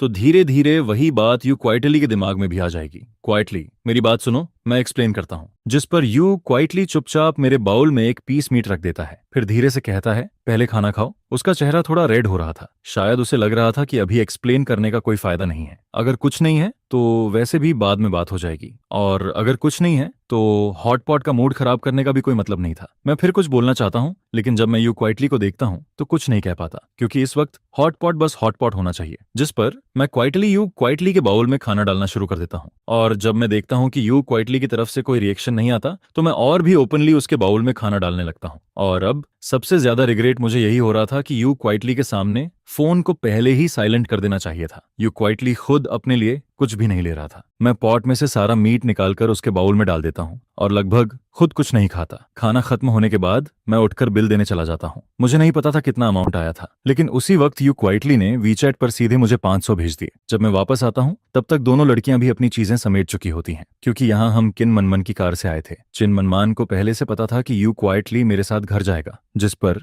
अलग होने से पहले किन मनमन यू क्वाइटली के कंधे पर हाथ मारता है और कहता है, अगर कुछ भी गलत लगे तो मुझे कॉल कर देना, मैं आकर तुम्हें ले जाऊंगा। यू क्वाइटली सिर हिला देता है। उसे पता था कि किन मनमन किस बात की तरफ इशारा कर रहा है, क्योंकि मेरे और उसके बीच अभी भी एक बात बाकी थी। लेकिन यू क्वाइटली खुद पूछना नहीं चाहता था। अगर मैं खुद से एक्सप्लेन नहीं करता तो वह भी ऐसे ही कुछ नहीं पूछता। असल में यू क्वाइटली कब से उस बात का प्रूफ लेकर बैठा था, ये शायद डिवोर्स वाले दिन तक चलता। लेकिन यू क्वाइटली चाहता था कि मैं खुद एक्सप्लेन करूं, क्योंकि उसने ऑलरेडी डिसाइड कर लिया था कि वह मेरे साथ आखिर तक जाएगा, और उसने ये भी डिसाइड कर लिया था कि वह मुझे पसंद करने की कोशिश करेगा। बस मुझे एक सही रीजन देना था। अगर मैं उसे एक रीजनेबल एक्सप्लेनेशन दे दूं तो वह खुद को समझा लेता। जिस पर रास्ते भर यू क्वाइटली चुप रहता है। वह फोन नहीं देखता और खुद से कोई बात भी स्टार्ट नहीं करता। घर पहुंचने के बाद यू क्वाइटली शायद गुस्से में थोड़ा तेज चलने लगता है, जिस पर मैं तुरंत आगे बढ़कर उसका हाथ पकड़ लेता हूँ। मुझे थोड़ा टाइम दो, मैं एक्सप्लेन करता हूँ। उस वक्त यू क्वाइटली के दिल में एक अजीब सा ऑकवर्ड फीलिंग था। असल में वह अभी भी गुस्सा था। हॉट पॉट रेस्टोरेंट में चुप रहने का मतलब ये नहीं था कि बात खत्म हो गई। मैं उसका हाथ पकड़कर नहीं छोड़ता, और शायद मेरी पकड़ थोड़ी ज्यादा स्ट्रांग हो जाती है। यू क्वाइटली सिर नीचे करता है, फिर उसकी नजर धीरे धीरे मेरे हाथ से मेरे चेहरे तक आती है, और उस वक्त मैं उसे बहुत सीरियसली देख रहा था, लेकिन मुझे अभी भी कुछ रियलाइज नहीं हुआ था। जिस पर यू क्वाइटली हल्का सा हंस देता है। वह मुश्किल से एक स्माइल बनाता है, फिर धीरे से अपना हाथ छुड़ा लेता है। उसकी रिस्ट थोड़ी रेड हो गई थी, लेकिन मेरा पूरा ध्यान बस यू क्वाइटली के मूड पर था, इसलिए मुझे रियलाइज ही नहीं हुआ कि मैंने उसका हाथ बहुत जोर से पकड़ लिया था। यू क्वाइटली अपनी रिस्ट को धीरे से रब करता है, फिर धीरे से कहता है, लो चाओ, कल बात करेंगे, मैं आज थोड़ा टायर्ड हूँ। असल में यह उस नातनी उसके हिसाब से शायद कुछ एक्सप्लेन करने जैसा था ही नहीं, लेकिन यू क्वाइटली यह बोलने के बाद भी वहीं खड़ा रहता है। वह जाता नहीं, क्योंकि वह मेरा एक्सप्लेनेशन सुनना चाहता था। बस वह कभी भी अपनी बात क्लियरली नहीं कहता। उसकी पर्सनैलिटी हमेशा से ऐसी ऑकवर्ड थी। मैं धीरे से कहता हूँ, असल में ऐसी कोई बात नहीं है। कुछ टाइम पहले मैंने ऑनलाइन कुछ आर्टिकल्स पढ़े थे। उसी दौरान मुझे एक वेब नॉवेल ऑथर दिखा जिसके रिजल्ट्स तुम्हारे जैसे थे, इसलिए मैंने उसे स्पेशल अटेंशन पर रखा, क्योंकि वह अक्सर ग्रुप में आता था और मैं उसे पकड़ना चाहता था। फिर बाद में मुझे पता चला,